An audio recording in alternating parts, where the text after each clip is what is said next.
Citywide manhunt. Who was the waitress who landed $100 billion overseas deal at the gala?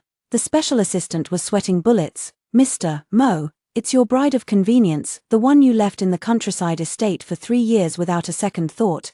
My name is Jiu Ran. Today is my 3rd day working as a waitress at the Yunding Hotel. Sister Zhong, the shift supervisor, told me that someone important had booked out the 3rd floor banquet hall tonight, and that newcomers like me should stay far away so we didn't bump into the VIPs and cause trouble. I nodded and said yes, then promptly slipped into the drink-serving line with a tray in hand. I had no choice. I needed the money. The Yunding Hotel was the most exclusive 5-star hotel in a city, and the Mo Group, who had booked the entire venue tonight, was the undisputed titan of a city's business world. At an event like this, every guest was worth over $100 million. If I could just get in on one deal, the commission alone would keep me warm through the entire winter in that leaky house back in the countryside. When I slipped into the banquet hall with my head down, the crystal chandeliers nearly blinded me. 300 square meters of glittering elegance, men in tailored suits and women in evening gowns clinked champagne glasses and chatted with practiced smiles, every face wearing the same polished mask of false warmth. They looked like gilded marionettes dancing on invisible strings. I tucked myself into a corner, handing out drinks while keeping my ears wide open. I'd done my homework before coming. The Mo Group's biggest move this year was expanding into overseas markets. Tonight's gala was ostensibly to celebrate the company's 30th anniversary, but really it was a show of strength for foreign partners. The German Bloomer Group had sent representatives, and if a partnership could be secured, it meant a $100 billion level overseas contract. But after nearly an hour of lurking in my corner, everything I overheard was bad news. Mr. Bloomer isn't satisfied with our proposal. He said outright that he doesn't think Mo Group's supply chain meets their standards. What about Mr. Mo? He's in the penthouse suite on a video call. Something came up unexpectedly in Europe. Then who's holding things down here? What about Vice President Chen? Vice President Chen? His English was so bad he talked to Mr. Bloomer for 10 minutes and the man's face went green. I followed their gaze. A middle-aged man in a grey suit stood in front of a group of Germans, stammering out English words while sweat beaded on his palms.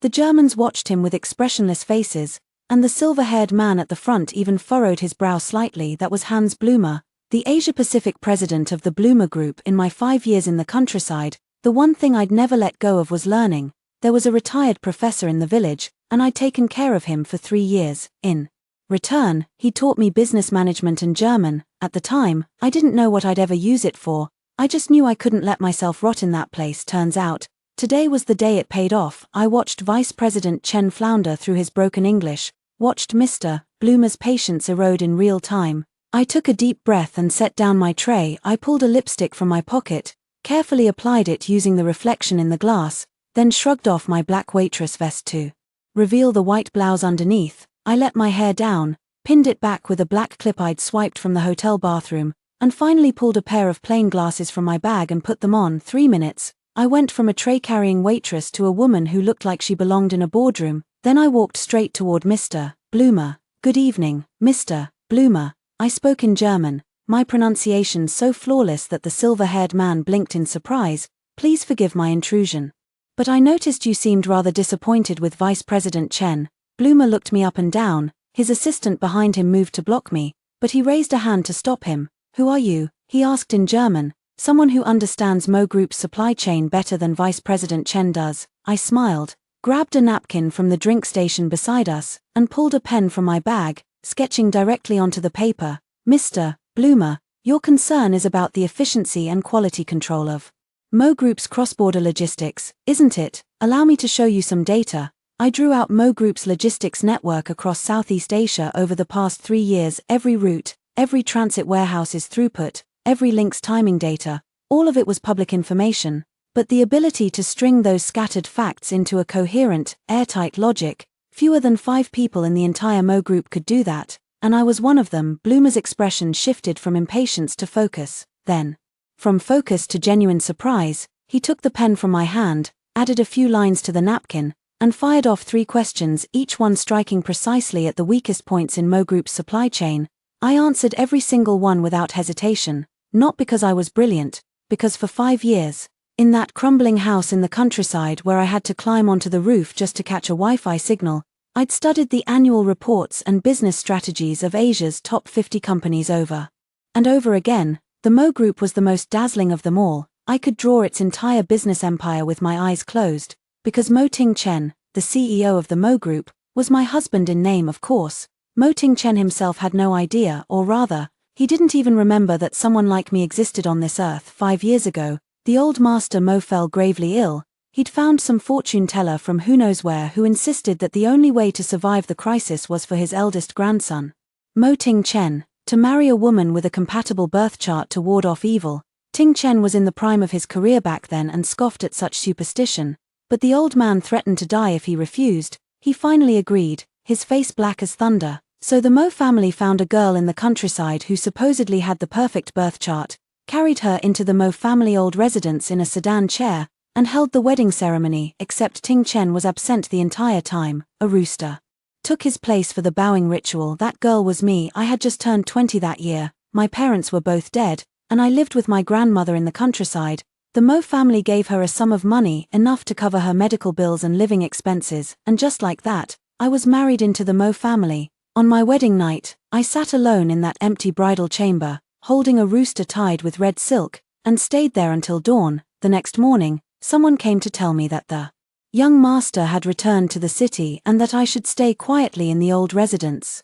Quietly lasted 5 years. In 5 years, Mo Ting-chen never came back, not once, not even a single phone call. The Mo family gradually forgot that a young madam still lived in the old residence. Apart from a fixed monthly allowance deposited into my bank account, there was no connection between me and the Mo family at all. At first, I still held on to foolish hopes. I thought that since I was married, I should just make the best of it.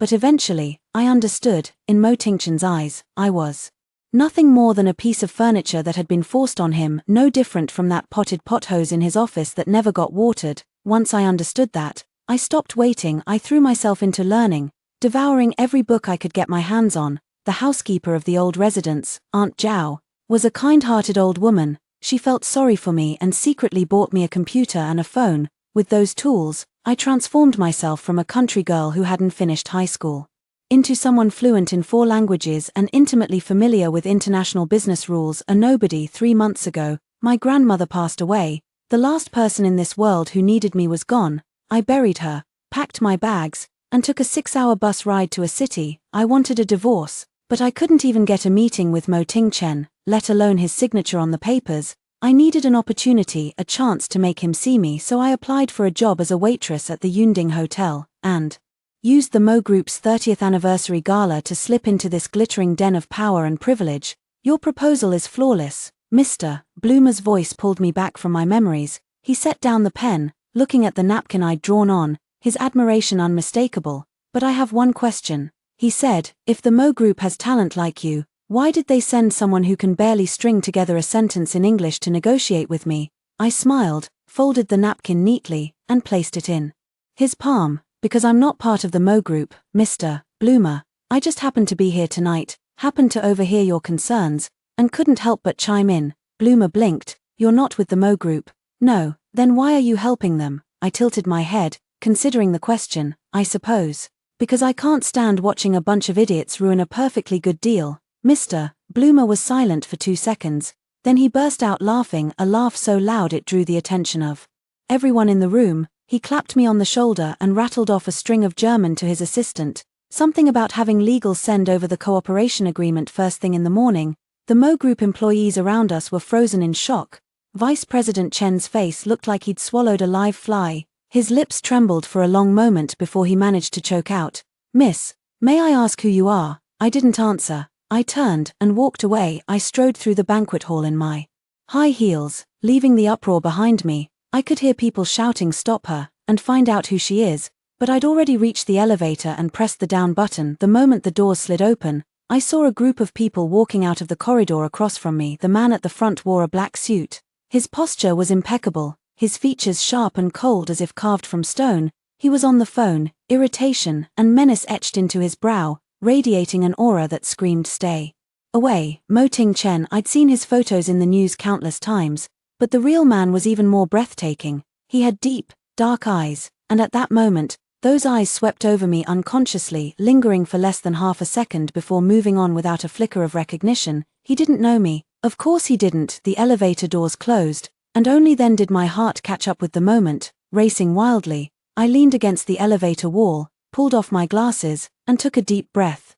5 years, I'd finally seen my husband for the first time. He'd looked at me like I was a stranger. That's fine. I curved my lips into a smile, meeting my own reflection in the elevator mirror. Once this move is played out, he won't see me as a stranger anymore, because by tomorrow morning at the latest, all of a city will know a mysterious woman, at the Mo Group's gala, used a napkin to secure them $100 billion overseas deal, and Mo Ting-chen, he'll come looking for me. I returned to the staff changing room, swapped the white blouse back for the waiter's black vest, pinned my hair up again, and checked the mirror to confirm I had once more become that utterly unremarkable Gu Ran.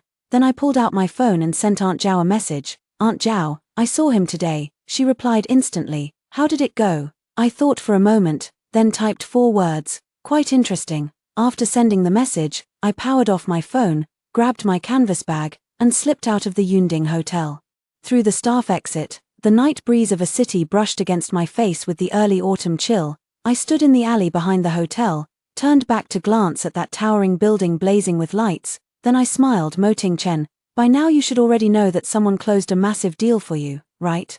You should be scouring the city for that mysterious woman right about now. Don't rush. By the time you find me, you'll get a surprise you've already owned for 5 years. That night I went back to my rented room, a single unit I'd leased after arriving in a city, 600 yuan a month, no air conditioning, and a window facing an air conditioner unit that dripped water endlessly.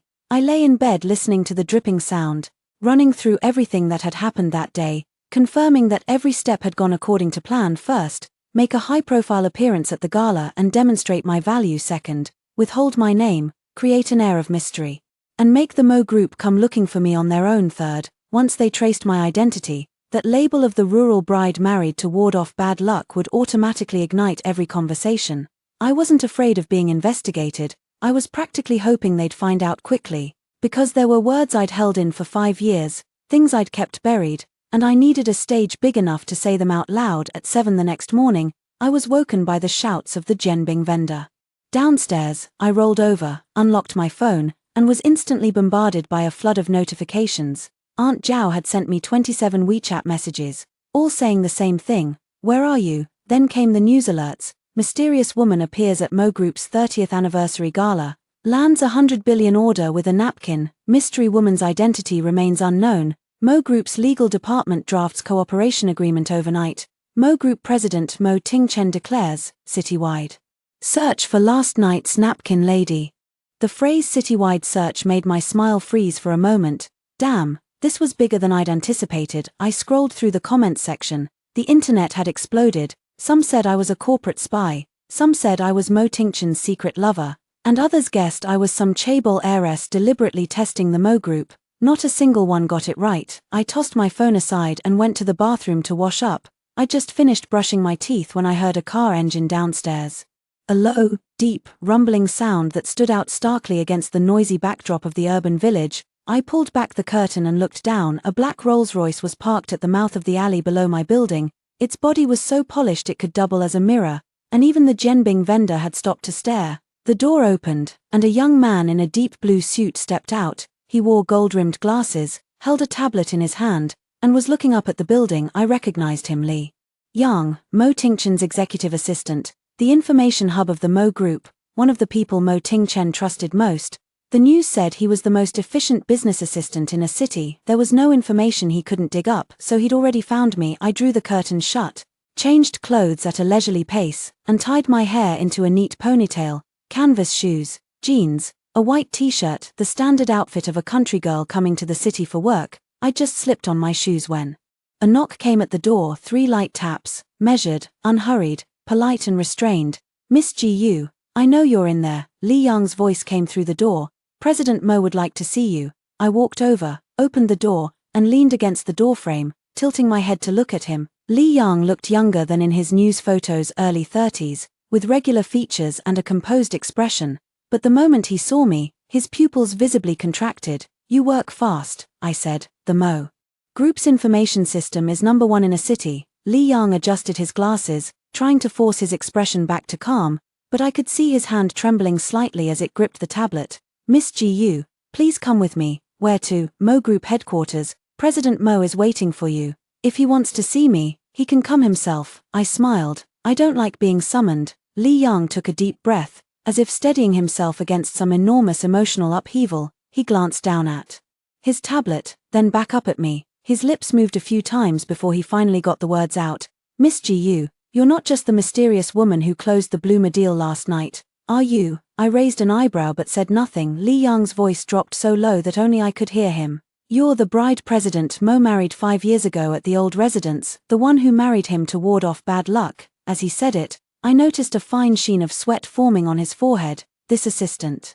renowned in a city's business circles for his cool composure, was now gripping his tablet so hard his knuckles had gone white. I stared at him for 3 seconds, then I smiled. How long did it take you to get to this point? 40 minutes. Li Yang's voice was dry. From your employment registration records to the household registry files at the old residence in the countryside, it only took 40 minutes. But President Mo, what about President Mo? President Mo, Li Yang swallowed hard. He doesn't believe it. I laughed out loud. Picture the scene. Mo Ting-chen, sitting in his office overlooking all of a city, listening to Li Yang report that the mysterious woman who closed the 100 billion order last night was the very bride he'd abandoned in the countryside 5 years ago without even meeting her face to face. Of course he didn't believe it, no one would, so he sent you to confirm. I crossed my arms. Yes. Li Yang answered honestly. President Mo asked me to verify your identity. Well, now you've confirmed it, go back and tell him. Miss Gu.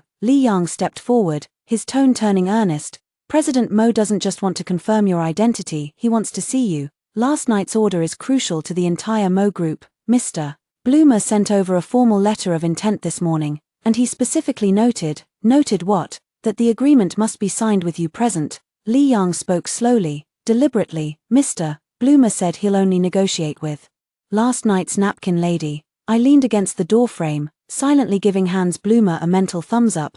That German old man was sharp. In my speech yesterday, I'd hidden a piece of information. I'd said I wasn't part of the Mo Group. He'd remembered it, and now he was making sure the Mo Group couldn't bypass me. This European business titan had, by sheer coincidence, become the biggest card in my hand. Fine. I straightened up from the doorframe, pulled a USB drive from my pocket, and tossed it to Li Yang. Give this to your President Mo. Consider it a welcome gift from me. Li Yang caught the drive, looking puzzled. What's in this? The complete optimization plan for the Mo Group's cross-border supply chain. I said it lightly, as casually as if I were mentioning what I'd had for breakfast. What I sketched on the napkin last night was just a rough framework. This is the detailed version. Tell him this plan can reduce the Mo Group's logistics costs in the European market by 17% and improve efficiency by 30%. Consider it a welcome gift. 5 years late, from his wife to her husband. Li Yang's hand was shaking as he held the USB drive. Miss Gu, and one more thing. I cut him off. Pass along a message for me. What message? I smiled, my grin radiant in the morning sunlight. Tell Mo Ting-chen that his wife waited for him in the countryside for 5 years, and now she's done waiting. If he has something to say to me, he can come himself. I'll be waiting for him at the old place. With that, I closed the door. Through the door panel, I heard Li Yang stand in the hallway for a full 10 seconds. Then came the hurried sound of footsteps, followed by the roar of a car engine starting up. I walked to the window and watched the black Rolls-Royce pull out of the alley, merging into the morning rush hour traffic. Then I pulled out my phone and sent Aunt Zhao a message. Aunt Zhao, help me tidy up the main hall of the old residence. We might have an important guest in a couple of days. Aunt Zhao replied instantly. Who? I typed 3 characters. Mo Ting-chen. Aunt Zhao's messages came firing back like rapid gunfire. What? He's coming back? How did you manage that? He hasn't been back in 5 years. What exactly did you do yesterday? I smiled and sent one final message. Aunt Zhao, do you remember the wedding dress he had someone deliver 5 years ago? Find it for me and press it until it's perfectly smooth. I want him to see what that country girl he abandoned without a second glance 5 years ago has become. After Li Yang left, I didn't linger in the rented room. I knew Mo Ting-chen's temperament. This head of the Mo Group, the man known throughout a city's business circles as the cold-faced king of hell, hated nothing more than being manipulated. The message I'd sent back with Li Yang, that line about let him come to the old place himself, was like a light slap across his face, not hard, but enough to make him remember with his personality, he'd show up at the old residence's doorstep by tomorrow. At the latest, so I needed to get back ahead of him. I packed up the few belongings in my rented room, really just a couple of changes of clothes and the old laptop I'd been using for 3 years. As I came downstairs, the Jianbing vendor called out to me, "Miss, that fella who drove up in the big car earlier, what's he to you? Debt collector?" I tossed back the answer casually, and under the vendor's stunned gaze, I ducked into the subway headed for the long-distance bus station getting from A city to Qingsha town, where the old residence was located, required a 3-hour bus ride to the county seat, then a 1-hour transfer on the village shuttle, and finally a 20-minute walk down a dirt road. The last time I'd traveled this route was 3 months ago, when I'd carried my grandmother's ashes home, crying the whole way. Today, walking this road again, my state of mind was completely different. As the bus sped down the highway, I leaned against the window, running through every next step in my mind over and over again. 5 years ago, old Master Mo arranged a wedding for me and Mo Ting-chen. It was so shabby it bordered on a joke, but legally, it was as solid as iron. No matter how perfunctorily the Mo family handled things, they never skipped a single required procedure. The marriage certificate registered at the Civil Affairs Bureau, the bows to heaven and earth in the ancestral hall of the old residence, and the marriage contract signed by both families' elders. That contract is still locked away in the red sandalwood box in the main hall of the old residence, stamped with old Master Mo's personal seal and the Mo family crest. In a place like Qingsha town, where clan traditions run deep, that marriage contract carries more weight than the certificate itself, so I was never afraid that Mo Ting-chen would refuse to acknowledge the marriage. What I was afraid of was that he would acknowledge it too easily. A man who had ignored you for 5 years suddenly changing his attitude because you've become useful to him. I'd seen that plot play out in countless business case studies. It's called value regression. But marriage isn't business, and I, Gu Ran, am not some asset of the Mo group waiting to be evaluated. What I wanted wasn't his recognition. What I wanted was his apology. The bus pulled into Qingsha town at 2 in the afternoon. As I stepped off, the cluster of middle-aged women cooling themselves under the old locust tree at the town entrance all turned to look at me in unison, their eyes brimming with barely concealed nosiness. I'd lived in this town for 5 years. They all knew I was the Mo family's widowed young mistress, but not one of them had ever initiated a conversation with me. Today was different. "Oh my, is that Xiaoran back?" One of the women actually greeted me, breaking a 5-year silence. "Heard you went to the city, found work." I smiled but said nothing, heading straight toward the old residence, the Mo family's house. In Qingsha town was a traditional 3-courtyard compound with grey brick walls and dark tiles. 2 stone lions crouched by the gate, their features worn smooth by years of wind and rain. This was where old Master Mo had built his fortune. Later, when the family moved to the city, the house sat empty until 5 years ago, when it was dusted off and repurposed as the wedding chamber. I pushed open the heavy wooden door, and the familiar scent of osmanthus blossoms washed over me. Aunt Zhao was airing quilts in the courtyard. The moment she saw me, she dropped the quilt cover and rushed over. "You little wretch." Aunt Zhao wrapped her arms around me, eyes red-rimmed. 3 months without a single phone call. "I thought you'd run off and never come back." Aunt Zhao was 56. She'd served as the Mo family's housekeeper since she was young, and when the family moved to the city, she refused to follow, choosing instead to stay and watch over the old residence. When I married into the family 5 years ago, she was the only one in the entire Mo household who genuinely treated me as the young mistress. She'd bought me my computer, she'd helped me hunt down books one by one from the town bookstore. When I was learning German, she'd teased me, asking what was the point of studying a foreign devil's language. Now she knew. "Aunt Zhao, I brought you some pastries from the city." I pulled a paper box from my bag and pressed it into her hands. "Osmanthus cake, your favorite." Aunt Zhao took the pastries, wiped her eyes, then looked me up and down. Her expression suddenly turned serious. "Girl, tell me the truth." She pulled me down onto the stone bench in the courtyard. "What exactly did you do in the city last night?" Old Wang from the town police station came by asking questions, said the Mo family was looking into your household registration records. Then this morning, Li Yang called, sounding like the sky was about to fall. I gave her a brief rundown of what had happened the night before. Aunt Zhao listened, opened her mouth, closed it, opened it again, and finally slapped her thigh hard. "Good." Her eyes blazed with fierce approval. "Well done. I always said you had it in you. 5 years ago they tossed you aside like garbage, and now they get to see exactly what they threw away. Her reaction made me laugh, but then her brow furrowed again. But girl, Mo Ting-chen is not easy to deal with. Aunt Zhao lowered her voice. I've been with the Mo family for 30 years. I watched that boy grow up. He never talked much, and his mind runs deep as a well. Nobody can see to the bottom of it. When old master forced him to marry you, he didn't say a word against it, but that thorn has been stuck in his heart ever since. Now you've lured him back here. What if he what? I asked with a smile. What if he brings divorce papers? I was silent for 2 seconds. I'd asked myself that question many times, especially in the days after Grandma passed.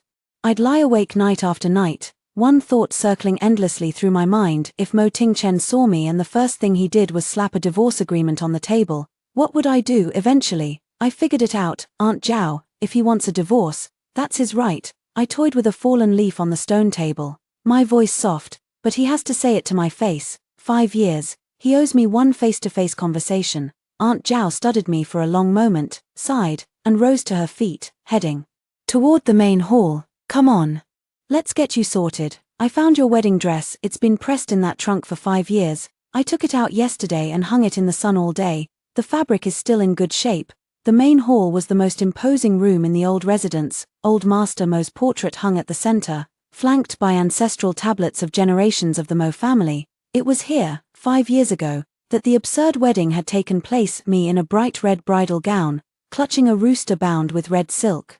Bowing 3 times to an empty armchair, walking into that room today, my feelings were completely different. The wedding dress hung neatly on a rack, its crimson silk gleaming softly in the afternoon sunlight. The Mo family may have been perfunctory in their efforts, but they knew how to put on a good show. The gown had been custom-made in Suzhou, its embroidery exquisite, every hidden peony pattern so lifelike it seemed ready to bloom. Are you going to wear it? Aunt Zhao asked. Yes, I reached out and touched the smooth satin. But not today. I'll wear it when he comes. Aunt Zhao nodded, then asked, so how do you plan to talk to him? I walked to the long red sandalwood table in the main hall, pulled open a drawer, and took out a carved wooden box. Inside lay 2 items.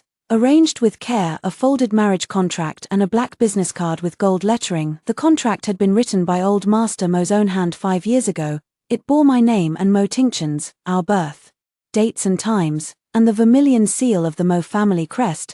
The business card was something else entirely. Last night at the reception, when I'd shaken hands with Mr. Bloomer, he'd slipped it into my palm. It held only a handwritten number, his private line at the German headquarters. These 2 objects, placed side by side, one represented my past, the other my present. Aunt Zhao, what do you think he'd do if I tore up this marriage contract right in front of him? Aunt Zhao jumped at the suggestion. Don't do anything rash. I'm joking. I placed the contract back in the box and closed the lid. If I tore it up, I'd have no connection to him at all. Then what would these 5 years mean? What would all those nights I spent studying until midnight in a leaking house mean? What would that night I sat alone in the bridal chamber holding a rooster mean? My voice was calm, but Aunt Zhao's eyes welled up again. Girl, don't be so stubborn. She took my hand. Men soften when you're gentle, not when you push back. If you go head to head with him, you'll be the one who gets hurt. Aunt Zhao, I'm not trying to fight him. I squeezed her hand in return. I just want him to understand that the person he discarded 5 years ago is no longer someone he can simply discard whenever he pleases. That night, I slept in the east wing of the old residence, the room that had been prepared as the bridal chamber 5 years ago. Nothing had changed. The carved wooden bed, the red silk canopy, the dressing table with its double happiness decals, everything was exactly as it had been, just covered in a thin layer of dust. I lay on the freshly made bed, pulled out my phone, and scrolled through the day's news. The Mo Group's PR team had clearly gone into overdrive. The story of the mysterious woman who secured a $100 billion deal at last night's reception had already hit the front pages of several business media outlets, but every report deliberately obscured my identity, referring to me only as the business prodigy the Mo Group is actively trying to reach. The comment sections were even more heated than this morning, with speculation running wild. Someone had dug up Mo Ting-chen's marriage announcement from 5 years ago. The exorcism wedding had been kept low-key, but it had still stirred up the Mo family, and a few well-connected outlets had covered it. Nobody had taken it seriously at the time. Mo Ting-chen himself never showed up, and everyone assumed it was just a desperate old man grasping at straws. Now someone was connecting the dots. Wait, didn't Mo Ting-chen get married 5 years ago? Wasn't it some kind of exorcism ritual? What are you getting at? That exorcism bride has been stuck in the countryside this whole time. How could she show up in a city? Has anyone considered the possibility that the mysterious woman is the exorcism bride? Ha ha ha ha, impossible. What education does that bride have? What background? Negotiating a deal with Bloomer in German. Even fiction needs to follow basic logic. What if she taught herself in the countryside, self-taught, and landed a 100 billion deal? You think this is a TV drama? I read the comments, and the corners of my mouth curled up involuntarily. When Mo Ting-chen personally showed up in Qingsha town tomorrow, the expressions on these netizens' faces were going to be something to behold. Then a message came in from Aunt Zhao. Girl, the Mo family just called. What did they say? They said the CEO is coming back to the old residence tomorrow morning. A string of ellipses followed. He's really coming. I pressed the phone to my chest and looked up at the clumsily embroidered mandarin ducks on the canopy. Drawing a deep breath the next morning, I was up at the crack of dawn. Aunt Zhao had already swept the courtyard inside and out. Fresh fruit and incense sticks had been placed on the altar in the main hall. She bustled about, muttering for me not to be nervous, but I could tell she was more anxious than I was. Her hands were trembling as she wiped down the tables. Aunt Zhao, stop fussing and sit down for a moment. I pressed her into a chair. He's not an emperor on a royal tour. No need for all this ceremony. Absolutely not. He's the head of the Mo family, after all. Aunt Zhao wrung her hands. And he hasn't been back in 5 years. I can't let him see this place gone to seed. I didn't argue further. I returned to the East Wing and began to get ready.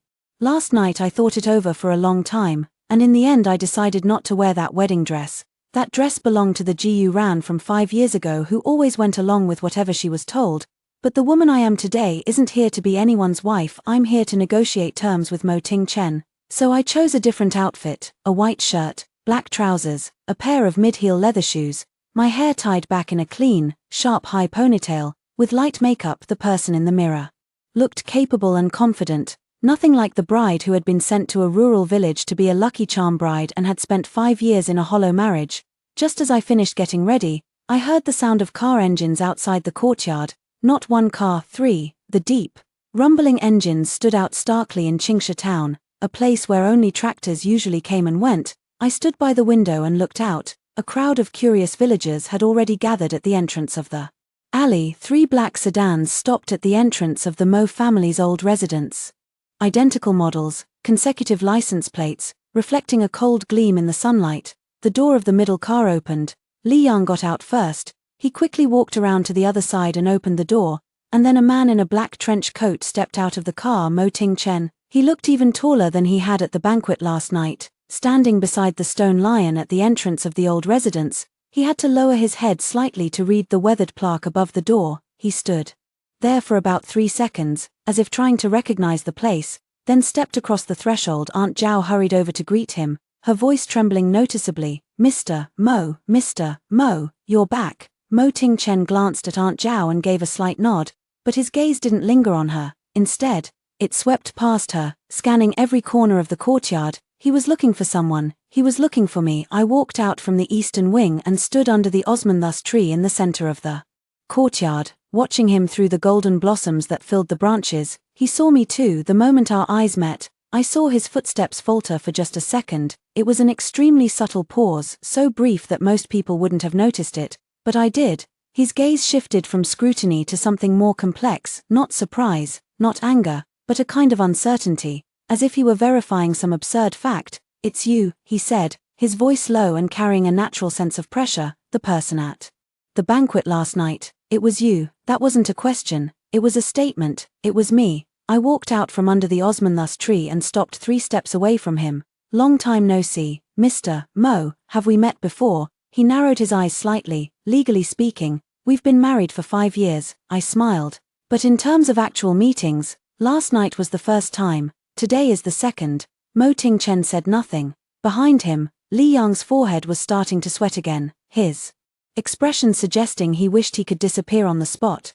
The silence lasted about 5 seconds. Mo Ting-chen studied me, his gaze moving from my face to my clothes, then to the way I stood, as if evaluating something he had never seen before. Then he did something I didn't expect. He took off his trench coat, handed it to Li Yang, and sat down on the stone bench in the courtyard. Li Yang said, "You're the bride from the marriage the old master arranged 5 years ago." He leaned back on the stone bench, crossing his legs, his posture casual but carrying an uncomfortable sense of scrutiny. I checked the records, the name matches, the household registration matches, but I don't remember your face. Of course you don't remember, I said, sitting down on the stone bench across from him. Because you've never seen me before, so you used this method to make me come see you. The corner of his mouth twitched slightly, but it wasn't a smile, it was more like a cold sneer of someone who felt offended, dressing up as a waiter at the banquet, using the bloomer order to get a message to me. Clever, thank you for the compliment, but you're too clever. His voice suddenly turned cold.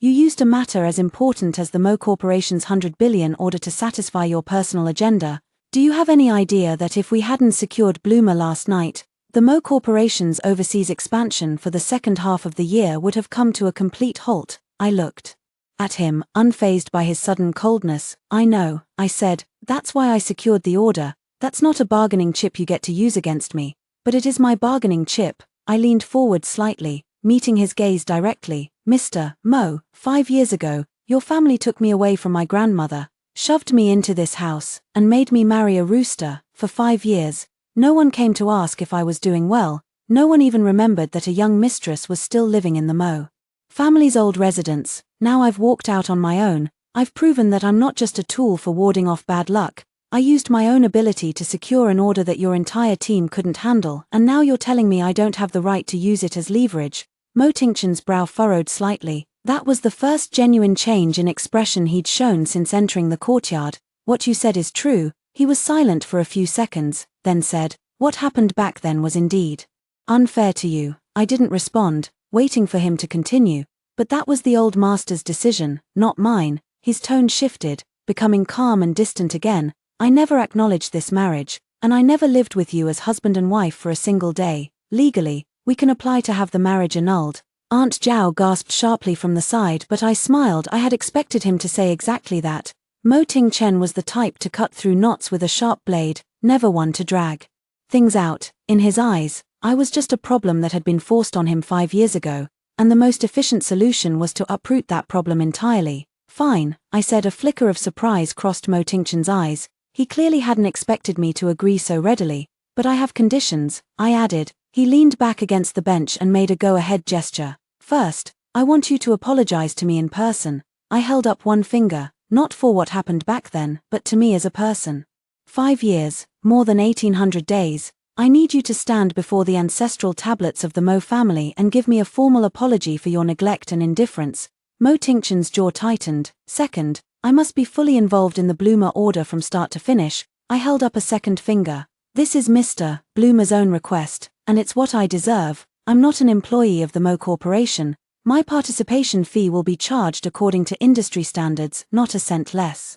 Third, I held up a third finger and paused. What's the third? He asked. I haven't figured out the third one yet. I lowered my hand and smiled openly. I'll owe you that one. I'll tell you when I've thought of it. Mo Tingchen stared at me for a long time. The osmanthus blossoms in the courtyard fell softly, a few landing on his shoulders. He didn't brush them off. Behind him, Li Yang and the 2 other bodyguards in suits stood like statues, not daring to breathe too loudly. Jiyu ran. He suddenly called my name. It was the first time he had ever said my name. Honestly, coming from his mouth, those 2 syllables sounded inexplicably pleasant. You know I don't have to agree to any of your conditions, he said. The bloomer order may be big, but I can walk away from it.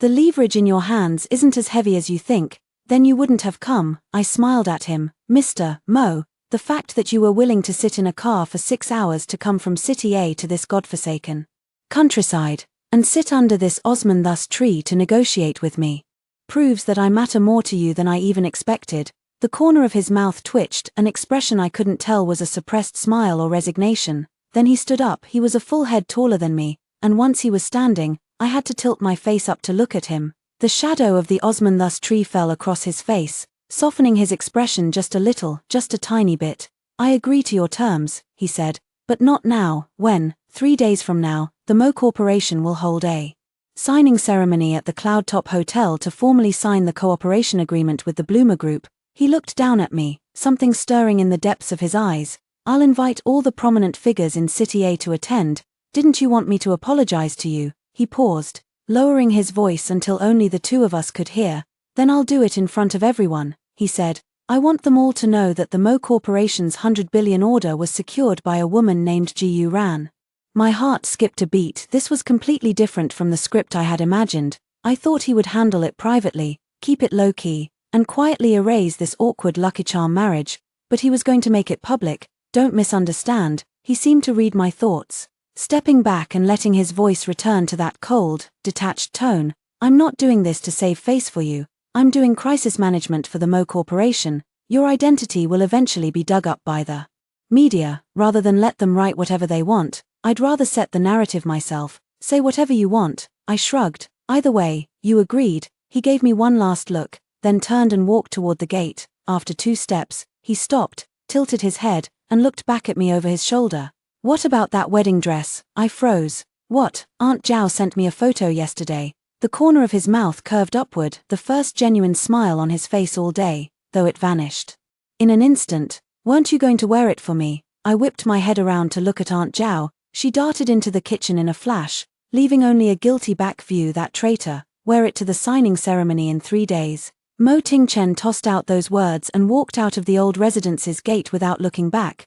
The 3 black sedans started up again, their deep, rumbling engines gradually fading into the distance. The villagers gathered at the entrance of the alley swarmed in, all talking at once, asking me who that important man was and what he had come for. I couldn't bother dealing with them. I turned and rushed into the kitchen, grabbing Aunt Zhao by the sleeve. Aunt Zhao, when did you send him that photo? Aunt Zhao dodged and laughed at the same time. Oh dear, I was just trying to help you. See, didn't he come? And he even said he'd bring you to the signing ceremony publicly. This turned out even better than I expected. You sent him photos of the wedding dress too. I did, several of them, actually. Aunt Zhao's eyes crinkled into slits from smiling so hard, and he replied to me. What did he say? She held her phone up in front of me. On the screen was a red message from Mo Tingchen. Just 3 words, very beautiful. I stood there, staring at those 3 words, and suddenly felt my cheeks grow warm. For the first time in 5 years, I thought maybe that wedding dress wasn't just a joke after all. After Mo Tingchen left, Qingsha town exploded. 3 black sedans with consecutive license plates appearing at the town entrance at once. That was a spectacle second only to the funeral procession of old Master Mo in the town's entire history.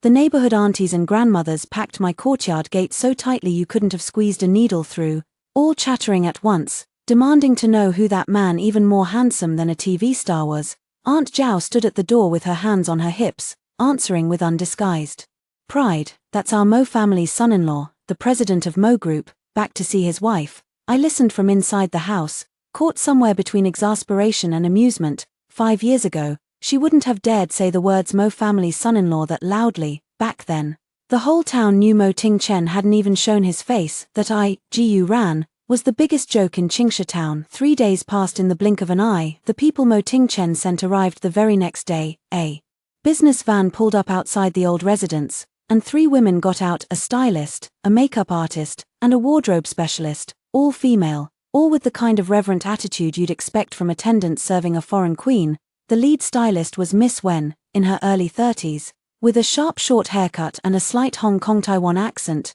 Miss Gu, President Mo has instructed that we handle your styling and schedule for the full 3 days. Miss Wen handed me an itinerary. This is the schedule for the signing ceremony. Please review it. I took the itinerary and scanned it, nearly choking at the scale of the arrangements. 10 in the morning, a private car departs from Qingsha town. Noon, arrival at the presidential suite at Yunding Hotel. 2 in the afternoon, hair and makeup. 6 in the evening, red carpet entrance. 7, the signing ceremony officially begins. Every single item was timed to the minute. Even touch-up time had been allotted 3 separate slots. That's sure, I'll go. I set the itinerary aside. Miss Wen smiled, reached into her briefcase, and pulled out an envelope. I opened it to find a black card and a handwritten note. The handwriting was Mo Tingchen's, sharp, angular strokes, all hard edges, just like the man himself. The card is yours. The password is the last 6 digits of your ID number. For the past 5 years, the Mo family has been depositing a monthly living allowance into your account. I had someone calculate it, by Mo family member standards. You were shortchanged by a significant margin. I've made up the difference on this card. It's not compensation, it's what you're owed. I read that note 3 times, a complicated feeling rising in my chest. He said it wasn't compensation, it was what I deserved. Those words meant more to me than any amount of money he could have given me. Miss GU, there's one more thing. Miss Wen pulled a velvet box from her bag and opened it in front of me. Inside was a pair of high heels. Silver white satin, the toes studded with fine diamonds that caught the light and shimmered, size 36.5, exactly my size. President Mo picked them out himself. Miss Wen lowered her voice, like she was sharing a juicy secret. He spent a full 40 minutes at the mall, walking through every women's shoe section on the entire floor. I tried to picture Mo Tingchen's cold, forbidding face standing in front of a women's shoe display, staring at the high heels with that "stay away from me" expression, and I couldn't help but laugh out loud.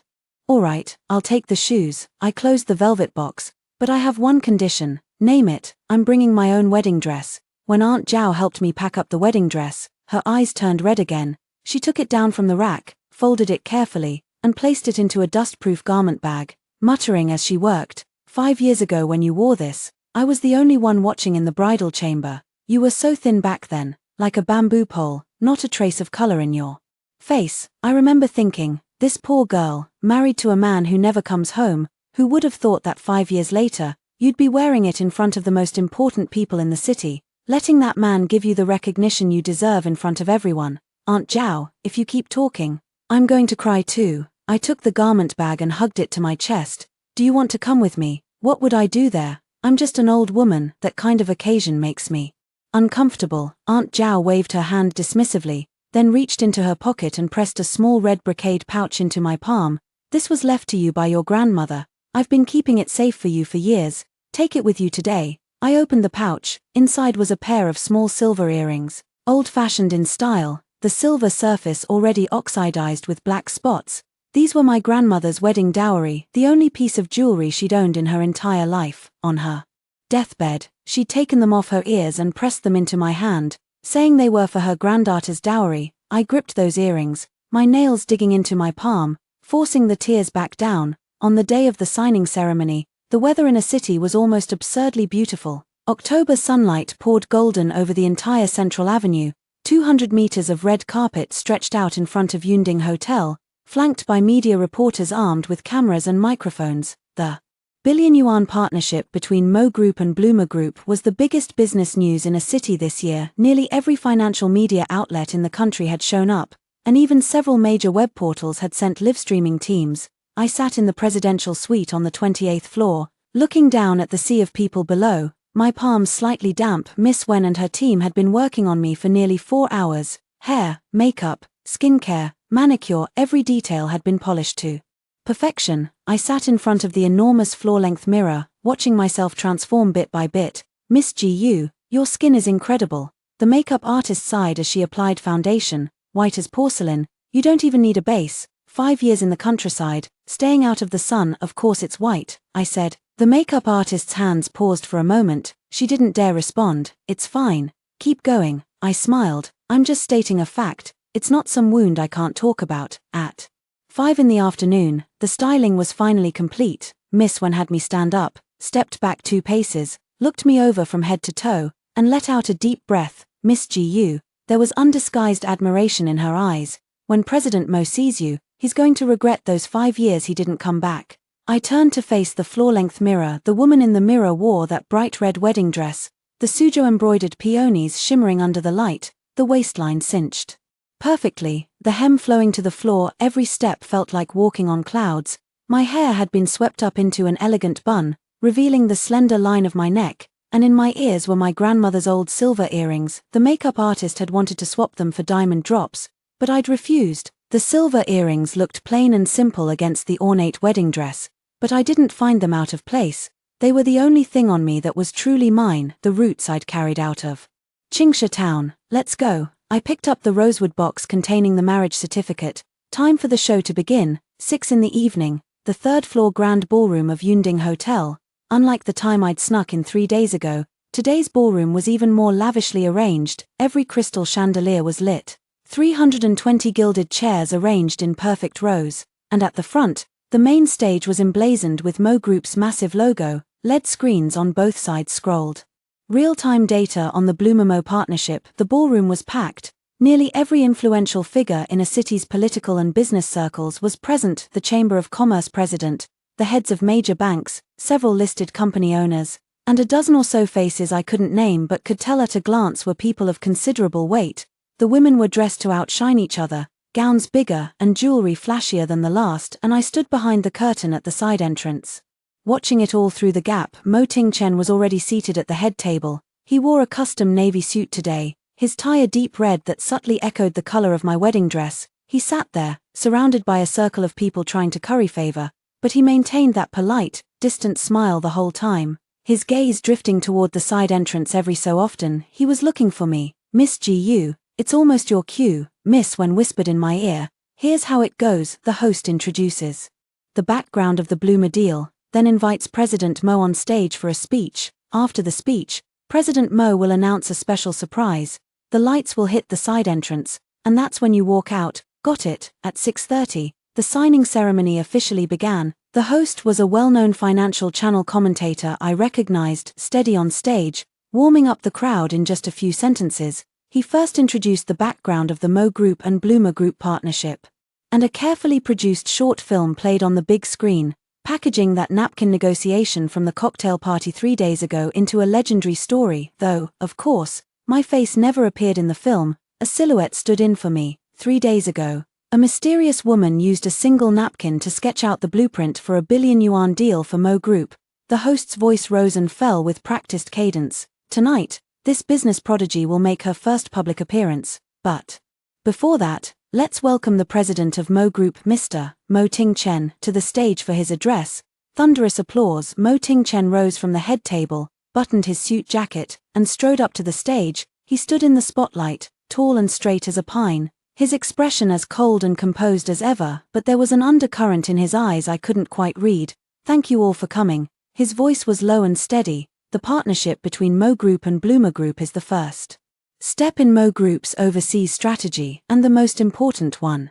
This deal would not have been possible without the efforts of the Mo Group team." He paused. "Nor without the help of one person." Murmurs rippled through the audience. Everyone knew he was talking about that mysterious woman, but no one knew who she actually was. 3 days ago, right here in this banquet hall, my team's negotiations with Mr. Bloomer had reached a complete deadlock. Mo Ting-chen's voice was steady and forceful, as if he were presenting a business report, yet every word carried an imperceptible weight. At that very moment, a woman walked into the banquet hall, conversed with Mr. Bloomer in German for 20 minutes, and then, using a napkin, sketched out a complete optimization plan for the Mo Corporation's cross-border supply chain. The murmurs from the audience surged like a tide, whispers weaving together into a buzzing drone beneath the dome.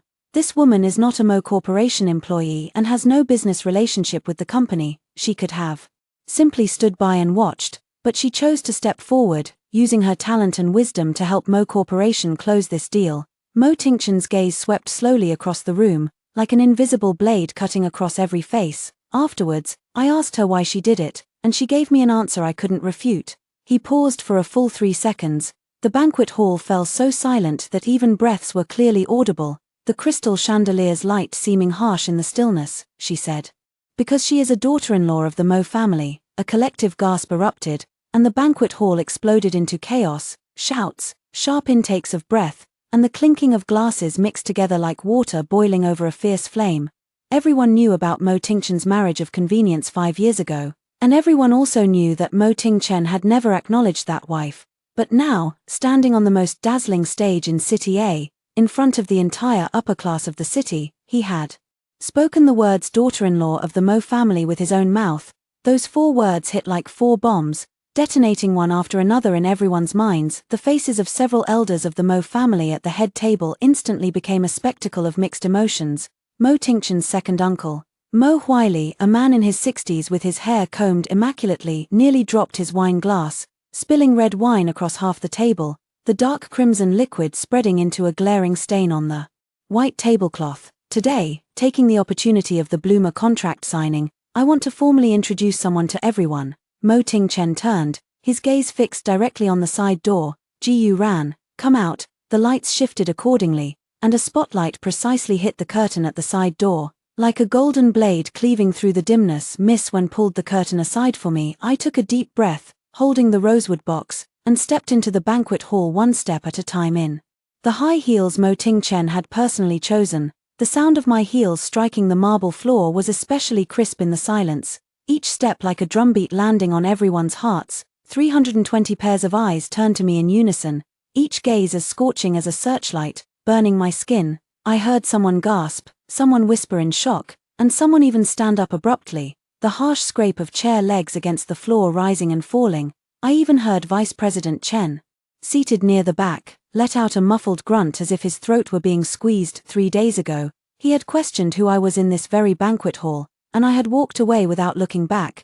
Now that the answer was revealed, he was probably more shocked than anyone. I didn't look at anyone, only at Mo Ting Chen on the stage. He was looking at me too, in the spotlight. His eyes were completely different from 3 days ago under the osmanthus tree. 3 days ago, his eyes held scrutiny and coldness, like a deep pool frozen over. Now, in those unfathomable depths, something seemed to have been ignited, dark red flames flickering in the depths of his pupils. I walked to the center of the stage, stood beside him, and turned to face the 320 guests below. The heat of the spotlight beat down on my face, and I could feel fine beads of sweat forming at my temples, but my hands held the rosewood box steadily. Good evening, everyone, my voice carried through the microphone across the entire banquet hall, steady and unwavering. My name is Ji Ran. 3 days ago, I drew a few lines on a napkin here. Today, I would like to formally introduce myself. I paused, my gaze sweeping over every face below with its varied expressions,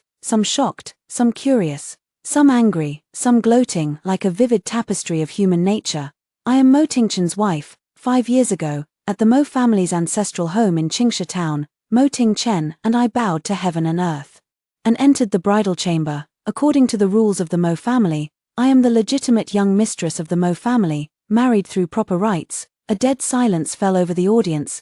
That silence was more oppressive than any uproar, as if all the air in the banquet hall had been sucked out. Then someone began to clap, at first, only one or two, sparse like raindrops hitting a window pane, then more and more, converging like a tide, until finally the applause thundered, nearly lifting the dome. But amidst that applause, I clearly saw Mo Huaili's face at the head table darken to the color of a burnt pot bottom. Beside him, Mo Ting Chen's third uncle, Mo Huai, was livid, his lips pressed into a thin line, the creases at the corners of his mouth twitching slightly. That's impossible. A shrill female voice cut through the applause like scissors slicing through a curtain. Everyone's gaze turned to the source. A young woman in a champagne-colored evening gown stood up from her seat, pointing at me with trembling fingers. Her gown was a globally limited edition, tailored with not a single excess thread of fabric. The diamond necklace around her neck was worth at least 7 figures, refracting cold, dazzling light. Her delicate, striking face was twisted beyond recognition by shock and fury, her features nearly scrunched together. How could she possibly be Mrs. Mo? She was waiting tables just 3 days ago. The entire hall erupted, murmurs buzzed like an overturned beehive. I recognized her, Ju Mani, the heiress of Ju real estate, well known in City A's socialite circle as Mo Ting Chen's pursuer. Rumor had it she had chased Mo Ting Chen for 3 years, and he had always been lukewarm toward her, but she had always styled herself as the future mistress of the Mo family, often acting the part of Mrs. Mo in socialite circles. Today, she was seated in the family section at the head table, clearly arranged by certain members of the Mo family. Miss Ju. I turned to face her, my voice unhurried, like a calm river.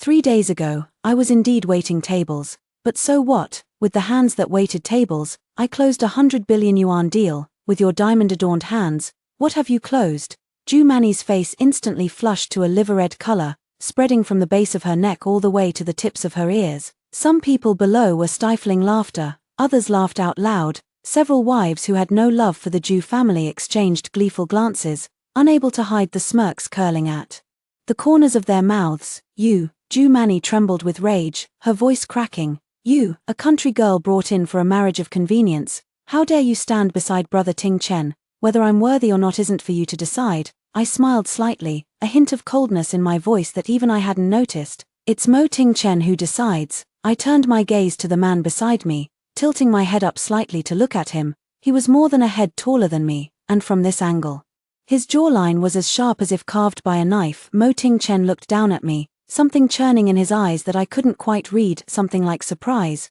or perhaps a deeper emotion. Then he reached out and took the rosewood box from my arms. What is this? He asked, The marriage certificate, I said, my voice carrying clearly to everyone's ears, like a stone dropped into a still lake, written personally by the late patriarch of the Mo family 5 years ago. It bears my name and yours.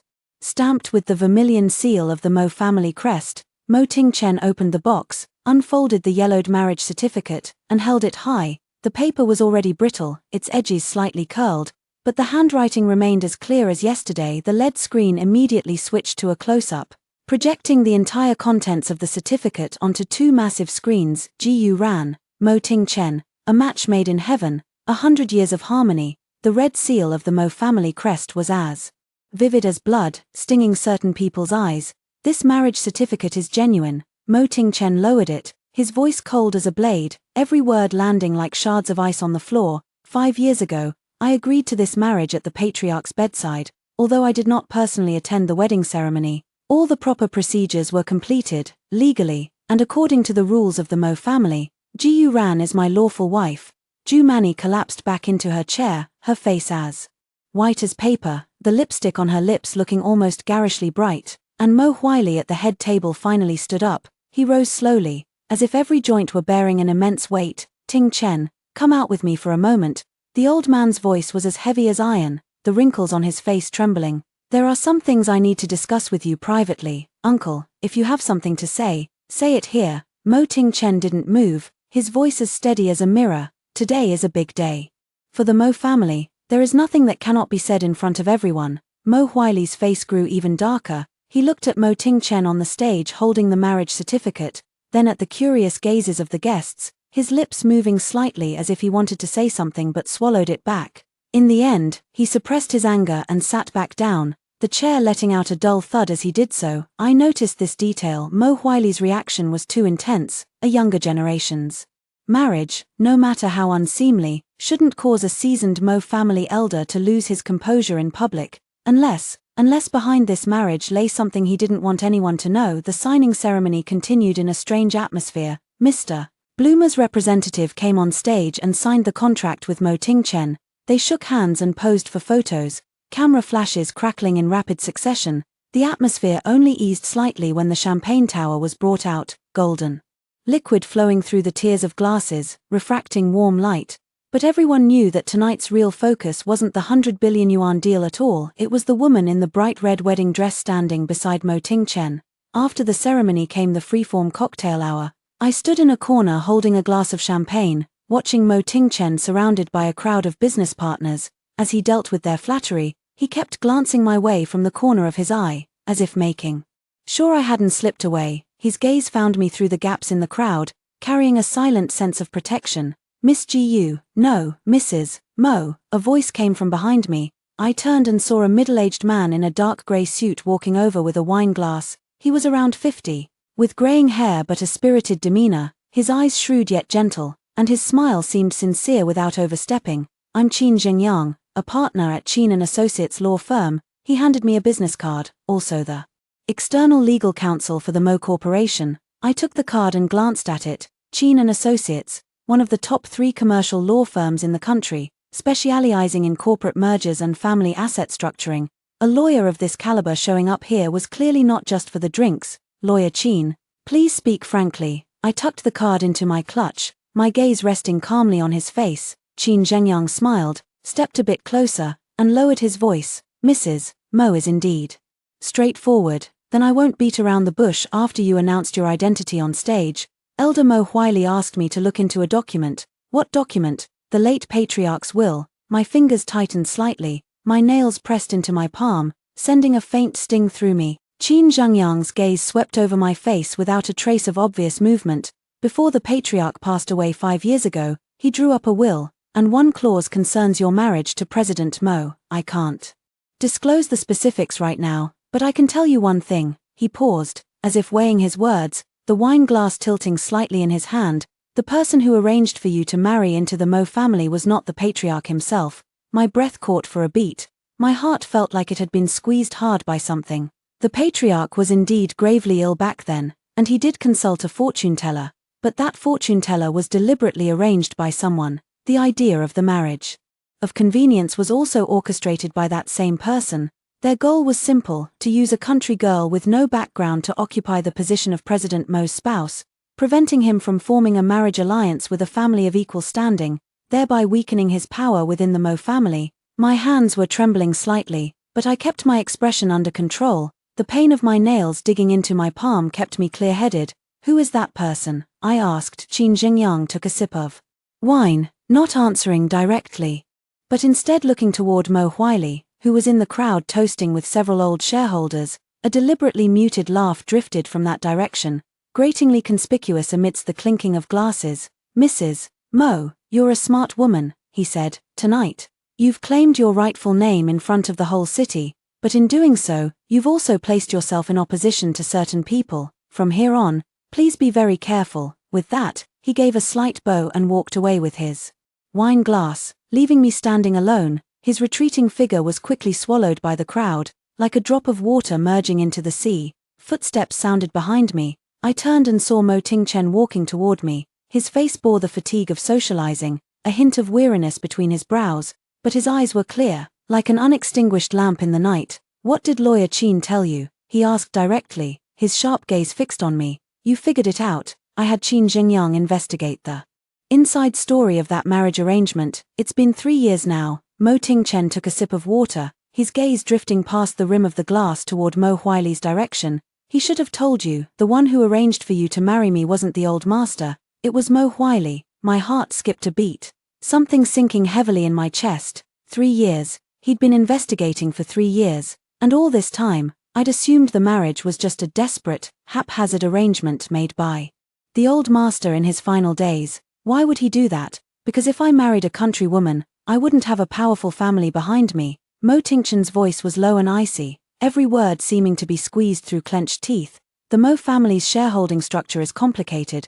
Before the old master passed, he gave me 38% of the shares, with the rest scattered among other family members. If I could ally with a wealthy in-law family, I could gain absolute control. Mo Huili didn't want to see that happen, so he arranged one for me." He glanced at me, swallowing back the phrase "a bride with no background to ward off bad luck," a wife he thought would never be of any help to me. I fell silent. "So all these 5 years, I wasn't the only pawn. I thought I was just a pitiful soul tossed around by fate, but I never realized that on Mo Huili's chessboard, I was a deliberately chosen piece meant to trap Mo Tingchen. And Mo Tingchen, this man everyone called the cold-faced king of hell, had been played on the same board for 5 years too. So the reason you didn't acknowledge me at first wasn't just because you didn't want an arranged marriage." I looked into his eyes. "It was also because you didn't want Mo Huili's scheme to succeed." Mo Tingchen didn't deny it. He just stood there silently, like a mountain wrapped in darkness, all his emotions hidden in invisible folds. But I didn't expect. His lips curved slightly, a hint of almost self-deprecating amusement in the arc, that after all his calculations, he never counted on my useless wife using a napkin 5 years later to smash open the doors of the European market for me. I smiled too. That was probably the most ironic part of the night. The discarded piece Mo Huili had carefully chosen back then had become the sharpest blade in Mo Tingchen's hand today. Fate sometimes knows how to turn the tables better than any business war. "President Mo, I have a proposal." I set my champagne glass on the table beside me, looking at him seriously. "You've been investigating the mastermind behind this for 3 years, and now I know who it is. We have a common enemy now. Why not join forces?" "Join forces?" Mo Tingchen raised an eyebrow, a glint of amusement flickering in his deep eyes. "What do you want?" "I want Mo Huili to come before me personally and apologize for everything that happened these past 5 years. Deal?" He extended his hand, and I shook it. His palm was dry and warm, his fingers long and strong, tightening slightly around mine as if it were some silent confirmation. In that moment, I felt something shift between us, no longer just husband and wife in name, no longer strangers with hidden agendas, but allies standing in the same trench. "But there's something you need to know." He released my hand, his expression turning serious. "Mo Huili has been running the Mo Corporation for 30 years, and his influence runs deep. By publicly revealing your identity on stage today, you've essentially slapped him across the face. He will retaliate, then you just need to protect me." The words slipped out before I could stop them. The moment they left my mouth, I regretted them. It sounded too much like a wife being coy with her husband, and we clearly weren't in that kind of relationship yet. My cheeks flushed slightly, and I wished I could swallow the words back. Mo Tingchen froze for a moment, Then he laughed, not that formulaic smile, but a laugh that rose from deep within, softening every line of his face. He looked far better when he smiled than when he wore that cold expression, so much better that my heart skipped half a beat. Those eyes, usually as cold as a deep pool, now seemed lit by moonlight, carrying a warmth that was impossible to look away from. "All right," he said, "I'll protect you." He said those 3 words softly, but they landed on my heart with crushing weight, like someone had placed a burning stone on my chest, the heat spreading outward, flowing through every limb. By the time the reception ended, it was past 10 in the evening. The guests drifted away one by one, leaving only the Mo Corporation staff to clean up the banquet hall. I stood by the floor-to-ceiling window in that wedding dress, gazing at the sea of lights outside, thinking about that night 5 years ago when I sat alone under the Osmanthus tree until dawn, holding a rooster. Back then, I thought this was how my life would go, tossed by fate into a strange estate, married to a man I'd never met, and quietly growing old in that old house in Chingsha Town. Familiar footsteps sounded behind me. "Come on, I'll take you back." Mo Ting-chen stood a few steps away, car keys in hand. "Back where? Where do you want to go?" he countered. I thought for a moment, then said, "Back to Chingsha Town. Aunt Zhao is still waiting for me." Mo Ting-chen nodded without a word, turned, and headed toward the elevator. I followed behind him, my high heels clicking sharply against the hotel's mirror-polished marble floor, each step like some kind of countdown. We were the only 2 in the elevator. The enclosed space made his presence even more overwhelming. I could smell the faint scent of cedar on him, mixed with a hint of champagne. The mirrored walls reflected our side-by-side silhouettes, the red wedding dress and the black suit, somehow creating a strangely harmonious image. "You look beautiful tonight," he spoke suddenly, his eyes fixed on the changing numbers above the elevator door. Not looking at me. "Is the dress beautiful, or am I?" "Both." The doors opened, and he strode out, leaving me standing alone in the elevator, unable to stop the corners of my mouth from curling upward. I glanced at my reflection in the mirrored wall and saw that my eyes were startlingly bright, as if they held an entire starry sky. At the hotel entrance, the black Rolls-Royce was already waiting. Li Yang stood by the door, and when he saw me and Mo Ting-chen walking out together, his expression looked both relieved and even more tense. He probably hadn't expected the reception to end this way. "President Mo, heading to Chingsha Town?" "Yes, but there's the board meeting tomorrow morning. Push it to the afternoon." Mo Ting-chen opened the car door and gestured for me to get in first. I settled into the back seat, the soft leather upholstery releasing a faint scent of fine leather. Mo Ting-chen got in from the other side and sat down beside me. The cabin was more spacious than a regular sedan, but sitting shoulder to shoulder, I could still feel the warmth radiating from his body.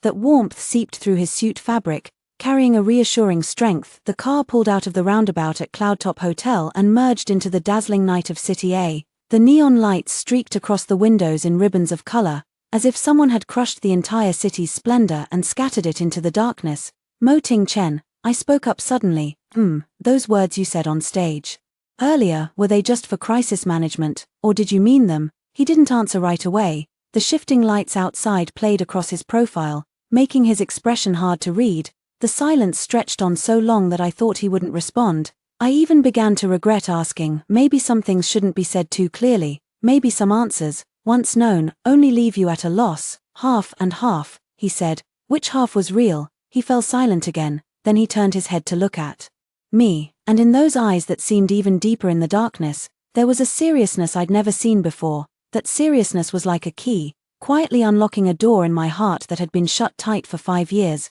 "The part about wanting you to wear the wedding dress was real," he said. "I wanted to see it." I turned my face toward the window, not wanting him to see me smile, but I knew my lips had already given me away. The city lights kept receding behind us as the car merged onto the highway toward Chingsha Town. The fields in the distance looked like a quiet ink painting in the night, with an occasional farmhouse light flashing by. Warm as the soup Aunt Zhao kept simmering on the stove, my phone buzzed. I looked down. It was a message from Aunt Zhao. "Girl, I saw you on TV." This old woman was sobbing her heart out in front of the screen. That second uncle of the Mo family had a face black as a pot bottom. I took a screenshot. "I'll show you when you get back." I smiled and typed 3 words back. "I'm coming home." Then I leaned back into the leather seat, feeling the steady rhythm of the man beside me breathing, and closed my eyes. His breathing was calm, like a silent companionship, making me feel an unprecedented sense of peace on this long night drive after tonight.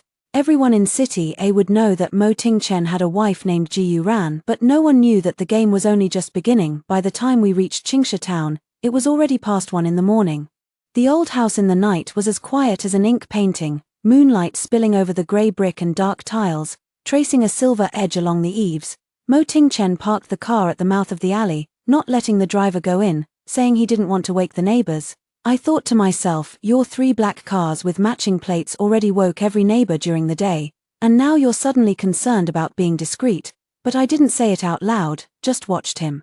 Silently, Aunt Zhao was still awake. The light in the main hall was on, its warm orange glow spilling through the carved wooden windows. Looking from a distance like a warm lantern, she heard the commotion and came hurrying out, still wearing that faded apron. When she saw Mo Ting-chen behind me, she froze for a moment.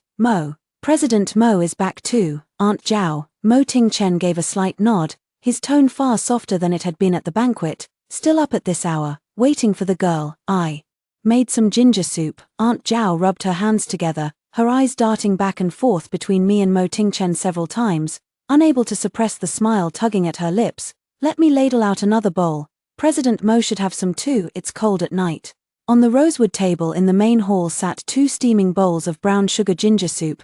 Beside them a plate of pickled radish Aunt Zhao had made herself. The steam rose in the lamplight, carrying a warm, sweet aroma that dispelled some of the night's chill. Mo Ting-chen stood in the main hall for a moment, his gaze slowly sweeping over the ancestral tablets on the altar, the yellowed photographs on the walls, and finally settling on the dust-covered bronze brazier in the corner. What's that? He asked. It was used for the wedding ceremony 5 years ago. I handed him a bowl of ginger soup. You step over the brazier to cross the threshold into the family. You weren't there, so I crossed it alone. His hand paused as he took the bowl, the soup sloshing slightly, 2 drops spilling onto the table. He lowered his head and wiped away the 2 drops, remaining silent for a long moment before speaking.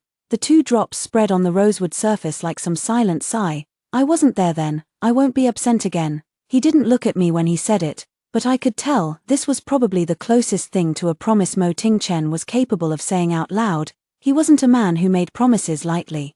Which made these words all the heavier. Aunt Zhao nearly wrung her dishcloth to shreds beside us, her expression looking like she wanted to run out and set off firecrackers. I pretended to sip my ginger soup, but the corners of my mouth stubbornly curled upward. The sweetness of the soup melted on my tongue, warmth flowing down my throat all the way to my stomach, as if someone had brewed an entire year's worth of warmth into that one bowl. The next morning, the Mo Corporation Board's call came. Straight to the old house. Mo Ting-chen took the call standing under the osmanthus tree, saying only 3 sentences the entire time. Understood. No changes. Not coming this morning. After hanging up, he turned around, his expression already back to that cold-faced king of hell look. Morning sunlight filtered through the osmanthus branches onto him, stretching his shadow long across the ground. Mo Huili gathered 7 directors overnight to impeach me from my position as president. My heart sank, because of me, because he's panicking. Mo Ting-chen slipped his phone into his pocket, a smile with no warmth curling at the corner of his mouth. Last night, when you revealed your identity at the signing ceremony, you essentially told the whole city that the discarded piece he'd schemed so hard to place had become the most useful card in my hand. He hasn't been slapped in the face like this in 30 years, so what are you going to do? Go back to City A and hold the board meeting? He picked up his jacket from the stone bench. You don't need to come, stay home and wait for my news. No, I blocked his path. You said we're joining forces, don't try to leave me in the countryside as a bystander now. Mo Ting-chen looked down at me, a flicker of surprise in his eyes. In his business experience, women probably chose to wait for news at a time like this, but he'd forgotten one thing. I wasn't just any woman, I was the one who'd used a napkin to win him a $100 billion deal. Do you even know what a board meeting is? He asked. Mo Huili has been working that room for 30 years. Most of the old shareholders owe him favors, and the ones who don't still aren't about to cross him for some bride who came out of nowhere. What exactly do you think you're going to do there? Stand next to you? I looked him dead in the eye, each word deliberate. Mo Ting-chen, 5 years ago you were the one missing from our wedding. I bowed to the ancestors for you. I stepped over the fire for you. Now you're in trouble. And you want to carry it alone again? Who gave you that right? A osmanthus flower drifted down from the tree and landed on his shoulder. He looked at it for 3 full seconds, then handed me his jacket. Get in the car. Mo Group's headquarters stood in the heart of a city's central business district, a 6-to-6-story tower of glass that threw back the sunlight in cold, sharp angles. As I walked through the lobby beside Mo Ting-chen, the receptionist looked like she'd just seen a ghost. Her eyes locked on my face for a full 5 seconds before she fumbled for the elevator button and stammered, "Good morning, President Mo." The boardroom on the 38th floor was already full. The moment Mo Ting-chen pushed through the door, the noise died. 17 directors looked up in unison. 15 pairs of eyes carried scrutiny, disdain, curiosity, and a few held open hostility. Mo Huili sat at the far end of the long table, flanked by 2 middle-aged men in suits who were obviously lawyers. I took the seat to Mo Ting-chen's right. Everyone in that room understood the symbolism. In a boardroom, the spouse's seat was never just a chair. "Ting-en, you're 40 minutes late," Mo Huili spoke first, his voice low but every word loaded. 17 directors waiting on you alone. What kind of discipline is that? Took my wife back to the old residence last night. Long drive. Mo Ting-chen leaned back in his chair, his tone so casual he might have been commenting on the weather. "Don't rush me, uncle, I'm here now, the meeting can begin." The word wife hit the room like a stone dropped into still water. This was the first time Mo Ting-chen had publicly acknowledged my identity at the board level. What he'd said at the signing ceremony had been dramatic enough, but that was in front of outsiders, could be written off as crisis management. Saying it in the boardroom was a different thing entirely. Mo Huili's face darkened visibly. "Fine, since you're here, let's get straight to the point." Mo Huili pulled a stack of documents from his briefcase and slapped them onto the table. The papers skidded across the polished rosewood surface. "This is Mo Group's stock performance over the past 3 months. Take a look for yourself. Ever since you publicly acknowledged that so-called wife of yours at the reception, our stock has dropped 4 points in 3 days. Market value evaporated 12 billion. He repeated the number, then turned his gaze to me, contempt barely concealed. "Ting-chen, you've dragged Mo Group's reputation through the mud for this woman. What's her background, her education, her pedigree? You put her on that signing stage and let her tell the whole city she's your lawfully wedded wife. Have you thought about what our partners will think? Europeans care about matching status. If Bloomer Group finds out their billion-yuan deal is with a rural woman who never finished high school, what do you think they'll say?" The words landed like firecrackers in a silent room. A few of the older directors started murmuring, their eyes sweeping over me. Mo Huili had voiced what most of them were thinking. They'd just been too polite to say it in front of Mo Ting-chen. Now that someone had broken the ice, they were happy to watch the show. Mo Ting-chen opened his mouth to respond, but I pressed his hand under the table. "Mr. Mo." I stood up. My voice wasn't loud, but it was clear enough that every ear in the room perked up. "You said my education is lacking and my background is humble. Those are facts, I won't deny them, but you seem to have forgotten something." I walked to the whiteboard at the front of the room, picked up a marker, and wrote a single number. The billion-yuan deal between Mo Group and Bloomer. I closed it, in German, 20 minutes. No translator, no assistance. I drew a few lines beside the number, the core architecture of Mo Group's cross-border supply chain. Every stroke was clean, precise, like it had been traced from a professional textbook. "You're right that I never finished high school, but over the past 5 years, I taught myself business administration, international commercial law, German, French, and supply chain management, and my self-study has been validated in the field." Hans Bloomer himself, the Asia-Pacific president of Bloomer Group, said the only reason he signed that deal was because my proposal was more professional than anything he'd seen from a consulting firm. I set the marker down and turned to face Mo Huili, a small smile tugging at the corner of my mouth. "So criticize my education all you want, I have no objection, but if you want to question my competence, go negotiate a deal of the same scale for Mo Group first, and then we can have that conversation." The room went silent for 2 seconds, then a few of the directors who'd been watching the show shifted in their seats, expressions turning complicated. Mo Huili's face cycled through red, white, and a shade of purple that defied description. His lawyers suddenly found their documents very interesting and pretended not to hear anything. Sharp tongue. Mo Huili let out a cold laugh and pulled another sheet from the pile. "Fine, let's set aside education and talk about this instead." He slapped the paper onto the table. I recognized it instantly, a copy of the marriage certificate I'd gotten with Mo Ting-chen in Qingsha Town 5 years ago. You and Ting-chen were married because old Master Mo arranged it. The purpose was to ward off evil spirits through marriage.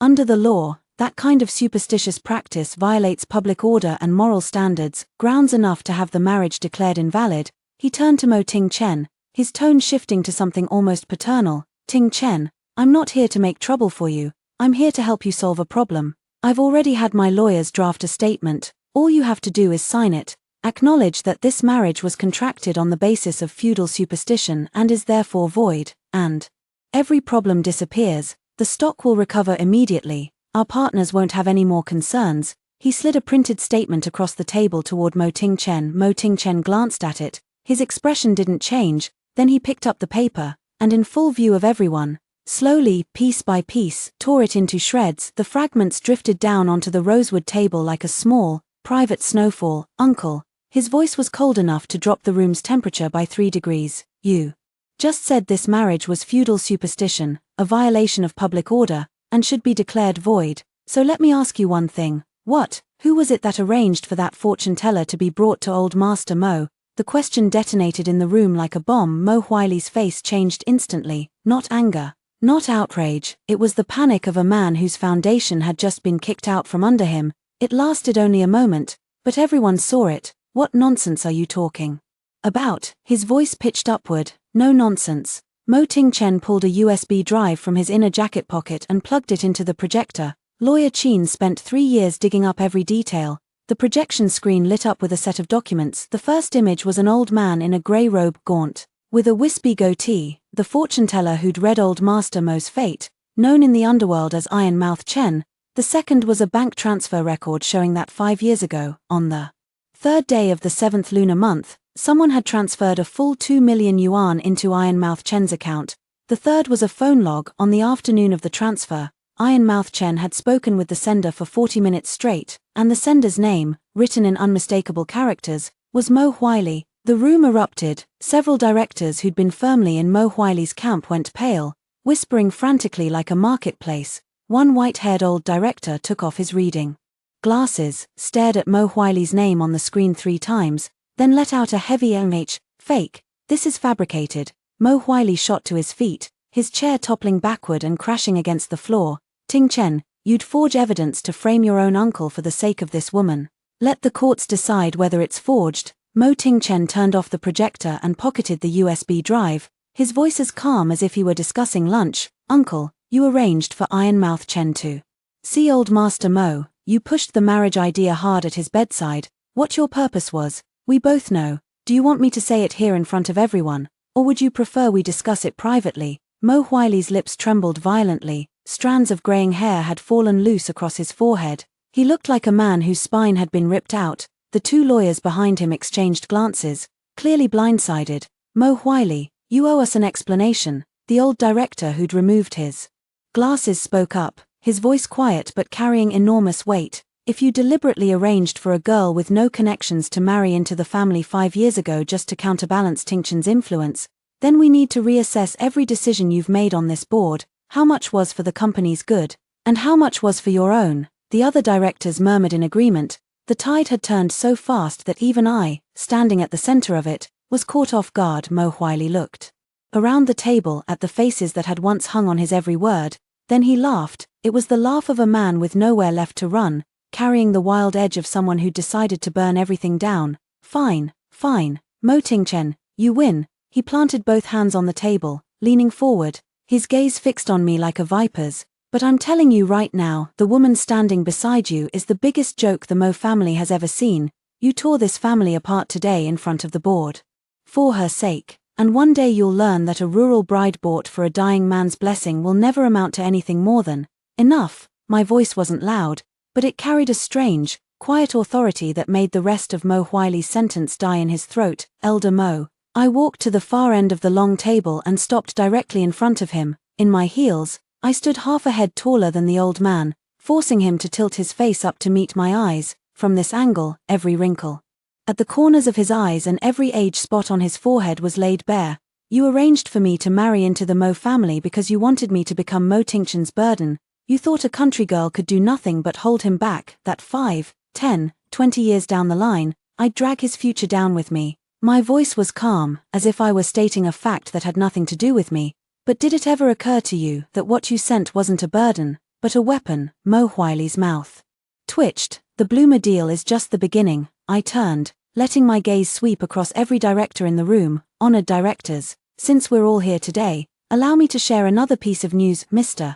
Bloomer has officially invited me to serve as the Chief Supply Chain Advisor for Mo Group's European branch. This position is not subject to any internal personnel changes within Mo Group, as it is a direct appointment by the Bloomer Group. In other words, from today onward, I am not Mo Tingchen's accessory, I am Mo Group's calling card overseas. Even Mo Tingchen hadn't known about this. He turned to look at me, unmistakable surprise flickering in his eyes. Additionally, I reached into my handbag and pulled out a USB drive identical to the one I'd had Li Yang deliver to Mo Tingchen 3 days ago. This contains a complete strategic plan for Mo Group's expansion into the North American market over the next 3 years, market analysis, competitor assessments, partner screening, and logistics infrastructure development. If any of you are interested, we can schedule a dedicated meeting to discuss it. I set the USB drive down at the center of the long table and slid it across to the old director who had taken off his reading glasses earlier. The conference room fell into absolute silence. Several directors exchanged glances, their expressions shifting from scrutiny to shock, and from shock to something approaching reverence that was hard to put into words. I stepped back to Mo Tingchen's side, sat down, and reached under the table to take his hand. The back of his hand was cold as iron, but the moment I held it, he slowly gripped back so tightly it almost hurt. Mo Huili said nothing. He stood there, bracing himself against the table for a long moment. Then, slowly, he bent down, picked up the chair that had fallen over, and sat back down. His movements were sluggish, every joint creaking like rusted machinery. Once seated, he gathered the documents in front of him one by one, tucking them neatly into his briefcase. Then he looked up at me. In that moment, all the arrogance and contempt in his eyes were gone. What remained was something old, weary, something that could almost be called surrender. I'm done with this board meeting. He rose, tucked his briefcase under his arm, and walked toward the door. As he passed me, he paused for a single second. His lips moved, as if he wanted to say something.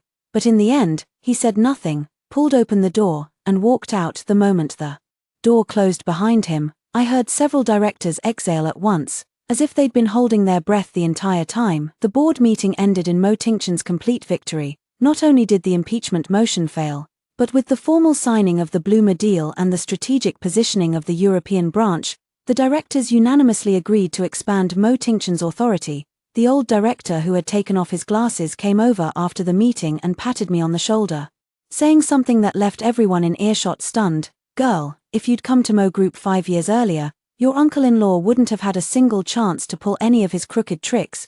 By the time we walked out of Mo Group headquarters, the sky had already darkened. Autumn nights come early. The streetlights were already glowing. Mo Tingchen sent the driver away and took the wheel himself. He didn't say where we were going, and I didn't ask. The car cut through the city and turned onto a winding mountain road. Dense plane trees lined both sides, their leaves just beginning to yellow in the headlights. Occasionally one or two drifted onto the windshield, only to be swept away by the wipers. When did you put together the North American expansion plan? He finally spoke, his voice carrying a weariness I'd never heard from him before. During those 5 years in the countryside, I leaned against the window, watching the shadows of the trees blur past. Did you think I spent all my time farming? I studied every one of the top 50 multinational corporations in the world. Mo Group was my primary focus. Why Mo Group? Because you were my husband in name. I turned to look at him. I wanted to know if you were worth 5 years of my life, waiting for the right moment. The car came to a stop at the end of the mountain road. I realized he had driven us to the summit. There was a small observation deck here, and from its edge, you could see the entire city of a city. Spread out below, 10,000 lights unfolded at our feet like a river of shimmering stars. Mo Tingchen got out of the car and walked to the railing of the observation deck. He stood there with his back to me for a long time. The mountain wind whipped at the hem of his suit jacket, making it snap in the air. I almost lost my position as president today, he said, his voice slightly muffled by the wind. Of the 7 directors Mo Huili rallied, one of them was a man I'd trusted for 10 years. 10 years ago, I paid off his son's gambling debts, and today, he sat on Mo Huili's side of the table. I walked up beside him and stood shoulder to shoulder, gazing down at the sea of lights below. Do you regret it? I asked. Regret bringing me to the board meeting? Regret admitting in front of everyone that I'm your wife? He turned to look at me. In the darkness, his eyes were deeper than usual, like 2 ancient wells with no visible bottom. The mountain wind had blown a strand of hair across his forehead. Without thinking, I reached up and brushed it back into place. The moment my fingertips touched his forehead, his entire body went rigid. Then he caught my hand. You said at the board meeting that you taught yourself business administration, international commercial law, German, French, and supply chain management. His thumb traced slow circles on the back of my hand, the rough pad of his finger carrying a strange warmth. 5 years, more than 1800 days, you were alone in that old house, and you learned all of it. Were you ever sick? I thought about it, then said, one winter, I ran a fever, it spiked to 40 degrees. Aunt Zhao walked more than 10 li of mountain roads to buy fever medicine from town. I lay in bed thinking, if I died right then, no one would even know that Mo Ting-chen had a wife living in the countryside. His hand tightened abruptly, squeezing so hard my fingers ached. That won't happen again. It was the second time he'd said those words today, but the tone was completely different from this morning in the main hall. This morning, it had been a statement. Now, it sounded like an oath. He reached into the inner pocket of his suit jacket and pulled something out. Placing it in my palm, I looked down. It was a key, the key to Mo Mansion. He said, you don't have to rent that leaky apartment in a city anymore. Move in. Are you asking me to move in with you? Not move in. Come home, he corrected me, his expression so earnest it was almost endearing. Mo Mansion is property in my name. You're my legal spouse. Living there is only right and proper. I looked at the key reflecting the distant lights in my palm, and something in my chest felt so full it might overflow, but I couldn't help myself. So what is this? Then, marriage first, love later. He was silent for a moment, then he did something I never saw coming. He took a step back, and on the wooden planks of the observation deck, slowly lowered himself to one knee. The mountain wind howled, the sky was thick with stars, the city below blazed like a river of light. This proudest man in a city, the Mo Group president who made countless business rivals tremble at the sound of his name, knelt before me, pulling a small velvet box from his pocket. The box opened to reveal a diamond ring. The stone wasn't large, but the cut was exquisite, catching the starlight with a clean, pure brilliance. 5 years ago, a rooster married you in my place. His voice trembled slightly in the wind, but every word felt like it was being pulled from deep in his chest, heavy and deliberate. 5 years later, I want to do it myself. Gu ran, you bowed 3 times in the Mo family's old residence, you stepped over the brazier, you walked through that door, you followed every one of those old traditions without missing a single one. But the proposal I owe you, I've owed it for 5 years. He looked up at me, and in those deep, well-like eyes, the entire night sky seemed to be reflected. Today, at the board meeting, when you stood beside me, I suddenly understood something. Mo Huili arranged for you to marry into the Mo family because he wanted you to become my weakness, but you spent 5 years turning yourself into a blade, and now, not only can that blade cut down my enemies, it's become my strongest armor. So, Gu ran, he took a deep breath, and spoke the most formal words of his life. Will you marry me, not as a bride for a dying man's blessing, not as a family arrangement, not as a performance, because I want to marry you. Mo Ting-chen wants to marry Gu Ran, openly, properly, with all the rites and ceremonies, not a single one missing. The mountain wind whipped my hair across my face, half covering my vision. Through the tangled strands, I looked at the man kneeling before me, and suddenly my nose burned with an ache I couldn't control. How long had I waited to hear those words? From age 20 to 25, from the Osmanthus tree in Qingsha town to the signing stage at Yunding Hotel, I had spent more than 1800 days and nights transforming myself from a foolish girl who married a rooster into a woman who could stand in front of him and take a blade. I had imagined countless times what he might say to me. I had imagined he might never say anything at all, but I never imagined he would kneel. Mo Ting-chen, my voice came out hoarse. For 5 years, you never once looked at me. You left me in that old house for 5 years without a single phone call, and now you think a ring is enough to win me back. He knelt there without speaking, his lips pressed into a thin, hard line, like a gate welded shut. The ring is too small, I said. He froze, as if he hadn't expected those words to leave my mouth. I crouched down to meet his eyes. The mountain wind passed between us, stirring his tie gently, like a plucked string. I reached out and pressed my palm against his chest. Through the fabric of his shirt, I could feel his heartbeat. Fast as a war drum, each thud vibrating against my skin. I don't want the ring, I said. I want the 5 years you owe me, paid back with the rest of your life. Something in his eyes shattered, then reassembled in an instant, brighter and hotter than before, like steel pulled from the forge. He pulled me into his arms in one swift motion, my face colliding with his chest, my nose stinging from the impact. His chin rested against the top of my head, and I could hear his heartbeat cutting through the wind, pounding against my eardrums, deep and steady, like a drum being struck. "All right," he said, his voice hoarse, as if the words were being dragged from the depths of his throat. "A lifetime, not a single day less." That night, I used the key to open the gates of Mo Mansion. Mo Mansion sat in the hillside villa district on the outskirts of a city, secluded yet close to the city's pulse. An osmanthus tree grew in the courtyard. Whether by coincidence or deliberate design, it was the same variety as the one in the old residence's yard. It was in full bloom, the branches heavy with golden blossoms, their fragrance so rich it made my nose ache. I stood at the entrance and drew a deep breath, letting that familiar sweetness flood from my nostrils down into my chest like the autumn of Chingsha Town 5 years ago. Transplanted here intact, Aunt Zhao had already been brought over. This woman, who had kept watch over the Mo family old residence for 30 years, now stood in the villa's open kitchen wearing an apron, deftly simmering her signature brown sugar and ginger soup. When she saw me walk in, she beamed and held up her phone. The screen showed a WeChat group chat titled Chingsha Town Auntie's Squad. All the sisters back in town are sending red envelopes to celebrate. Aunt Zhao grinned so wide the wrinkles at her eyes crinkled into a flower. "They saw you on TV standing at that signing stage. They all say you've brought honor to Chingsha Town." I was about to say something when my phone rang. The caller ID showed a name I hadn't expected. "Hans Blumer," I answered, and his voice came through with a German's characteristic seriousness, though a rare warmth was tucked beneath it. "Miss Gu, no, Mrs. Mo, I saw today's news. The plans you presented at the board meeting have given me a new appreciation for your abilities.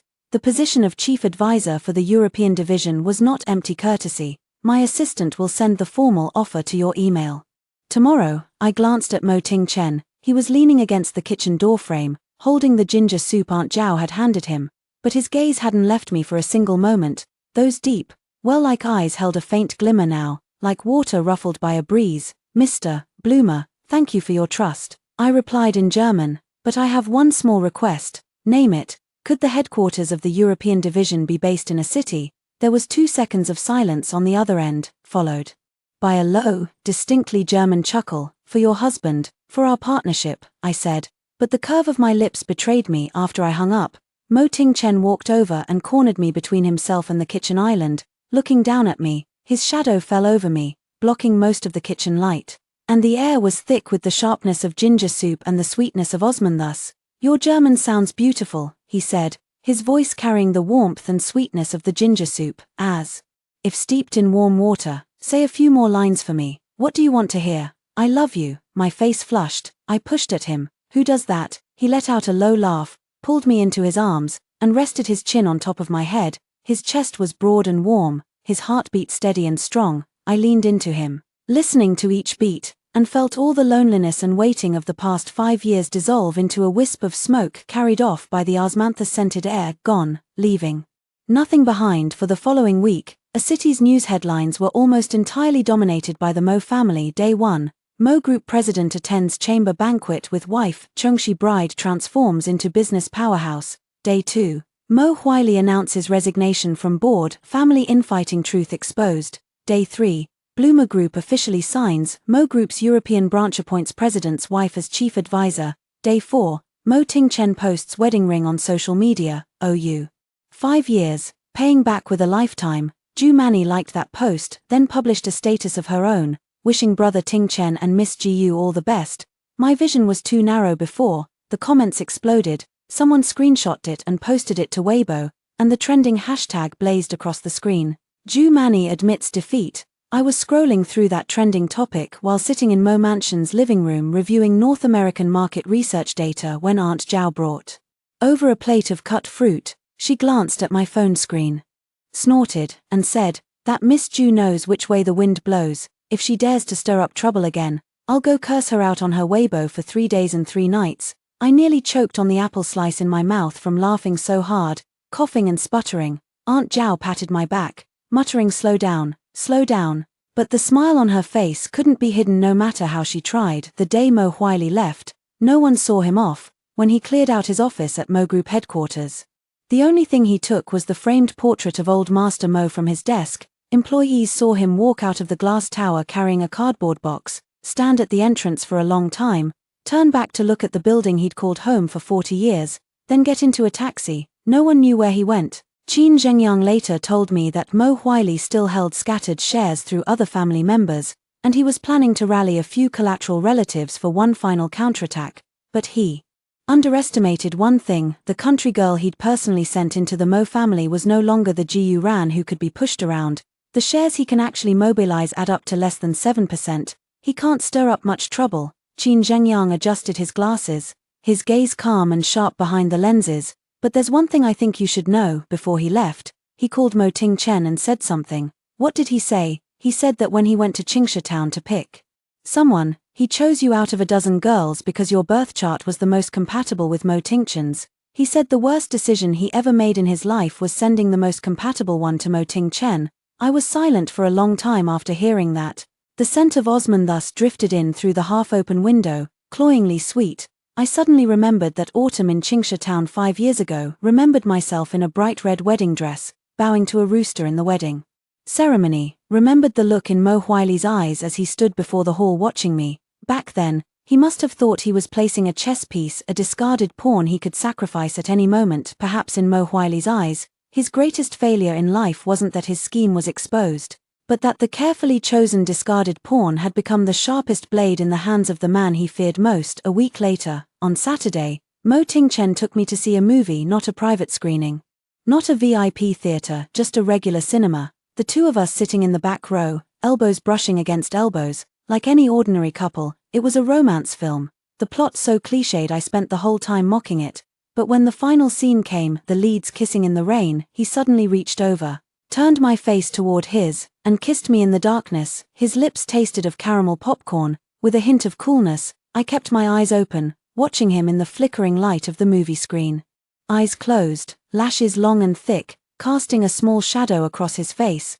This was the man who had torn up the impeachment documents without changing his expression in the boardroom, yet now he kissed me with a gentleness as if handling something fragile. After the movie ended, we walked along the riverbank. The October evening breeze in a city had turned chilly. He took off his suit jacket and draped it over my shoulders, leaving himself in just a white shirt with the sleeves rolled to his elbows, revealing a stretch of sharply defined forearm. Across the river, office buildings glowed with scattered lights.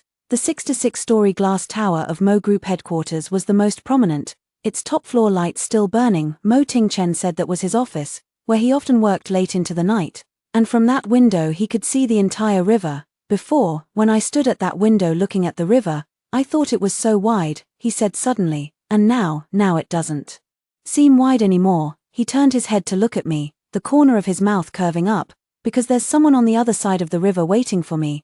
I pulled his suit jacket tighter around myself in the river wind, breathing in the faint cedar scent that clung to it. I didn't say anything, but a voice inside me whispered softly, Jiyu Ran, you waited 5 years, and finally you've heard him say those words with his own mouth. The next morning, Mo Tingchen called a press conference. The venue was the third-floor main banquet hall of Yunding Hotel, the same place as the signing ceremony, but this time, the protagonists on stage were no longer the Mo Group's billion-dollar deal, but Mo Tingchen and me. He wore the same black suit he'd been wearing the first time I saw him at the gala. I wore the redesigned wedding dress he'd commissioned from Suzhou, deep red silk embroidered with twin lotus blossoms, the style preserving the elegance of classical bridal attire but with a cleaner, more modern cut. Aunt Zhao said she had drawn the pattern for those twin lotuses herself, one flower representing the Jiyu Ran who had waited alone in the old residence 5 years ago, the other representing the Mo Tingchen who now held her hand in front of everyone. 2 people, one twin flower, inseparable from the root. Before the press conference began, Mo Tingchen stood behind the curtain and suddenly reached out to tuck a stray strand of hair behind my ear. His fingertips brushed against my earlobe, carrying a faint coolness. Nervous, he asked, it's not like it's my first time on this stage. This time is different. He took my hand, his palm warm and dry. Last time was a slap in the face. This time is a declaration. The seats below were filled with media reporters and a city's elite from every circle. Mr. Bloomer had flown in specially from Germany, seated front row center, flanked by all of Mo Group's directors except Mo Huili. Ju Mani had come too, sitting in a corner of the back row, her expression much calmer than before. When she saw me look her way, she even gave a slight nod. Mo Tingchen walked onto the stage, no speech notes, No PowerPoint, he simply stood in the spotlight, his gaze sweeping across the room before landing on the side entrance, landing on me. Last month, in this very banquet hall, a lady used a napkin to sketch out the strategic blueprint for Mo Group's next decade. His voice carried through the microphone, every word as clear as if carved in stone. Today, I want to use this place to make up for the ceremony I owed her 5 years ago. I walked out from the side entrance in my wedding dress, the spotlight following me all the way to center stage. Amid the storm of camera flashes and shutter clicks, Mo Ting-chen reached out and took my hand. This time, there was no whispering in the audience, no sneers, only thunderous applause and cheers. I heard someone in the front row shout, "Mrs. Mo," a bright, crisp voice. I followed the sound and saw a young woman I didn't recognize. Barely in her early 20s, holding up her phone to livestream, shouting excitedly at the camera, "That sister is so cool." I smiled at her, and her shriek nearly lifted the roof off the banquet hall. "Today, I've invited you all here not to announce any business strategy." Mo Ting-chen held the microphone, his voice as steady as a mountain, "but to ask you all to bear witness." He turned to face me, pulling a new ring from his pocket, not the small diamond ring from the mountaintop. This was a wedding band set with a teardrop-shaped diamond, its facets catching the light and scattering a prism of colors across the room. I recognized it instantly. That diamond was the Rhine Star, the one Bloomer Group had purchased at Sotheby's last year for an astronomical sum. The media had reported that an anonymous Asian buyer had acquired it, and the whole world had speculated about who it could be. No one ever imagined it would end up here. "You bought that diamond," I whispered, keeping my voice low. He said, "The Germans gave me a discount, call it a family discount from the bride's side." I nearly broke character and laughed right there on stage. Mr. Bloomer sat in the audience, arms crossed over his chest, and on that stern German face was a flicker of unmistakable smugness. "5 years ago, you crossed the brazier alone," he said, holding the ring up before me, in front of every media camera in the city, in front of everyone who had ever mocked me, looked down on me, or written me off. "For the next 5 years, I'll walk the rest of the road with you, Ji Ran. From this day forward, your name is no longer the bride bought to ward off evil waiting alone in the Mo family's old residence for her husband to come home. You are the mistress of the Mo Group, the chief advisor of Bloomer's European division, and the only person I, Mo Ting-chen, want to hold by the hand for the rest of my life." The room went silent for a single breath, then the flash density hit its peak.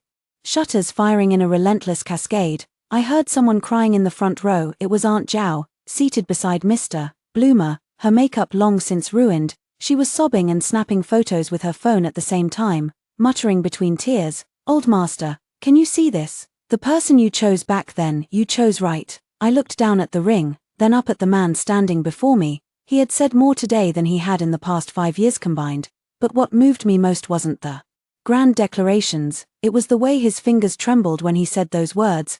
"The only person I want to hold by the hand for the rest of my life." I extended my left hand and let him slide the ring onto my finger. The diamond blazed under the spotlight, almost blinding. I thought back to 5 years ago, in the main hall of the old residence, when I'd held a rooster in my arms and bowed 3 times to an empty armchair, my lonely shadow bowing along with me, the rooster kicking and squawking in my arms. Back then, I thought this was my life, one woman alone in an empty house, waiting from 20 years old until my hair turned white. Now I knew, that would never happen. Mo Ting-chen, I looked at him through a blur of tears, his face wavering in my vision. "The 5 years you owe me, start paying them back today." "All right." He reached out and wiped the tears from my cheeks, his fingertips rough and warm. "Starting today, every single day is interest." The applause thundered through the hall that night. The Mo Group's official Weibo account posted a photo, a picture of Mo Ting-chen and me on the helipad at the top of Yunding Hotel.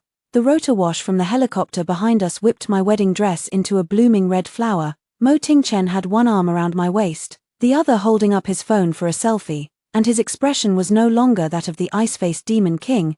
It was the most natural, most relaxed smile of a man holding the woman he loved. The caption was one line: "Her name is Ji Ran. She is the president's wife of the Mo Group and the chief advisor of Bloomer's European division. But in my heart, she is simply a woman who spent 5 years waiting for me to come home. For the rest of my life, I'm coming to get her." 1 hour after that post went live, comments broke 1 million. The top comment read, "Grandpa, can you see this? The girl from Qingsha town who bowed to a rooster finally got her groom." The second comment had only 4 characters.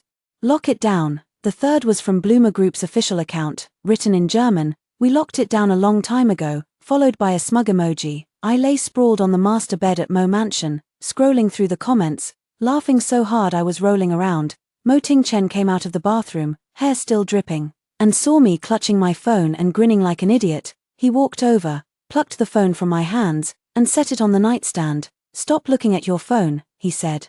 Leaning down with his hands braced on either side of me, the heat from his shower and the scent of body wash enveloping me like a wave. "Then what am I supposed to do?" His eyes, in the dim glow of the bedside lamp, were dark as a deep pool. The curve of his lips carried something dangerous and utterly captivating. "Look at me." Outside the window, the lights of a city flickered softly in the night. The osmanthus tree in the courtyard, stirred by the night breeze, scattered golden petals across the ground, and its fragrance drifted through the crack in the window. Sweet, just like that autumn day 5 years ago when I first stepped into the Mo family's old residence as a bride.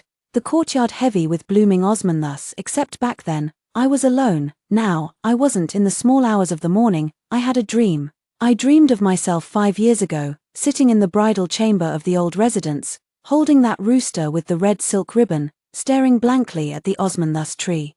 Outside the window, in the dream, that version of me turned her head, looked across 5 years of time at the woman I was now, and smiled. She said, "See, you waited, and he came." When I woke, Mo Tingchen's arm was draped across my waist, his breathing slow and steady, his sleeping face peaceful as a child's. A sliver of morning light slipped through the gap in the curtains. Dawn had broken, a new day had begun, and there were so many days left in this lifetime.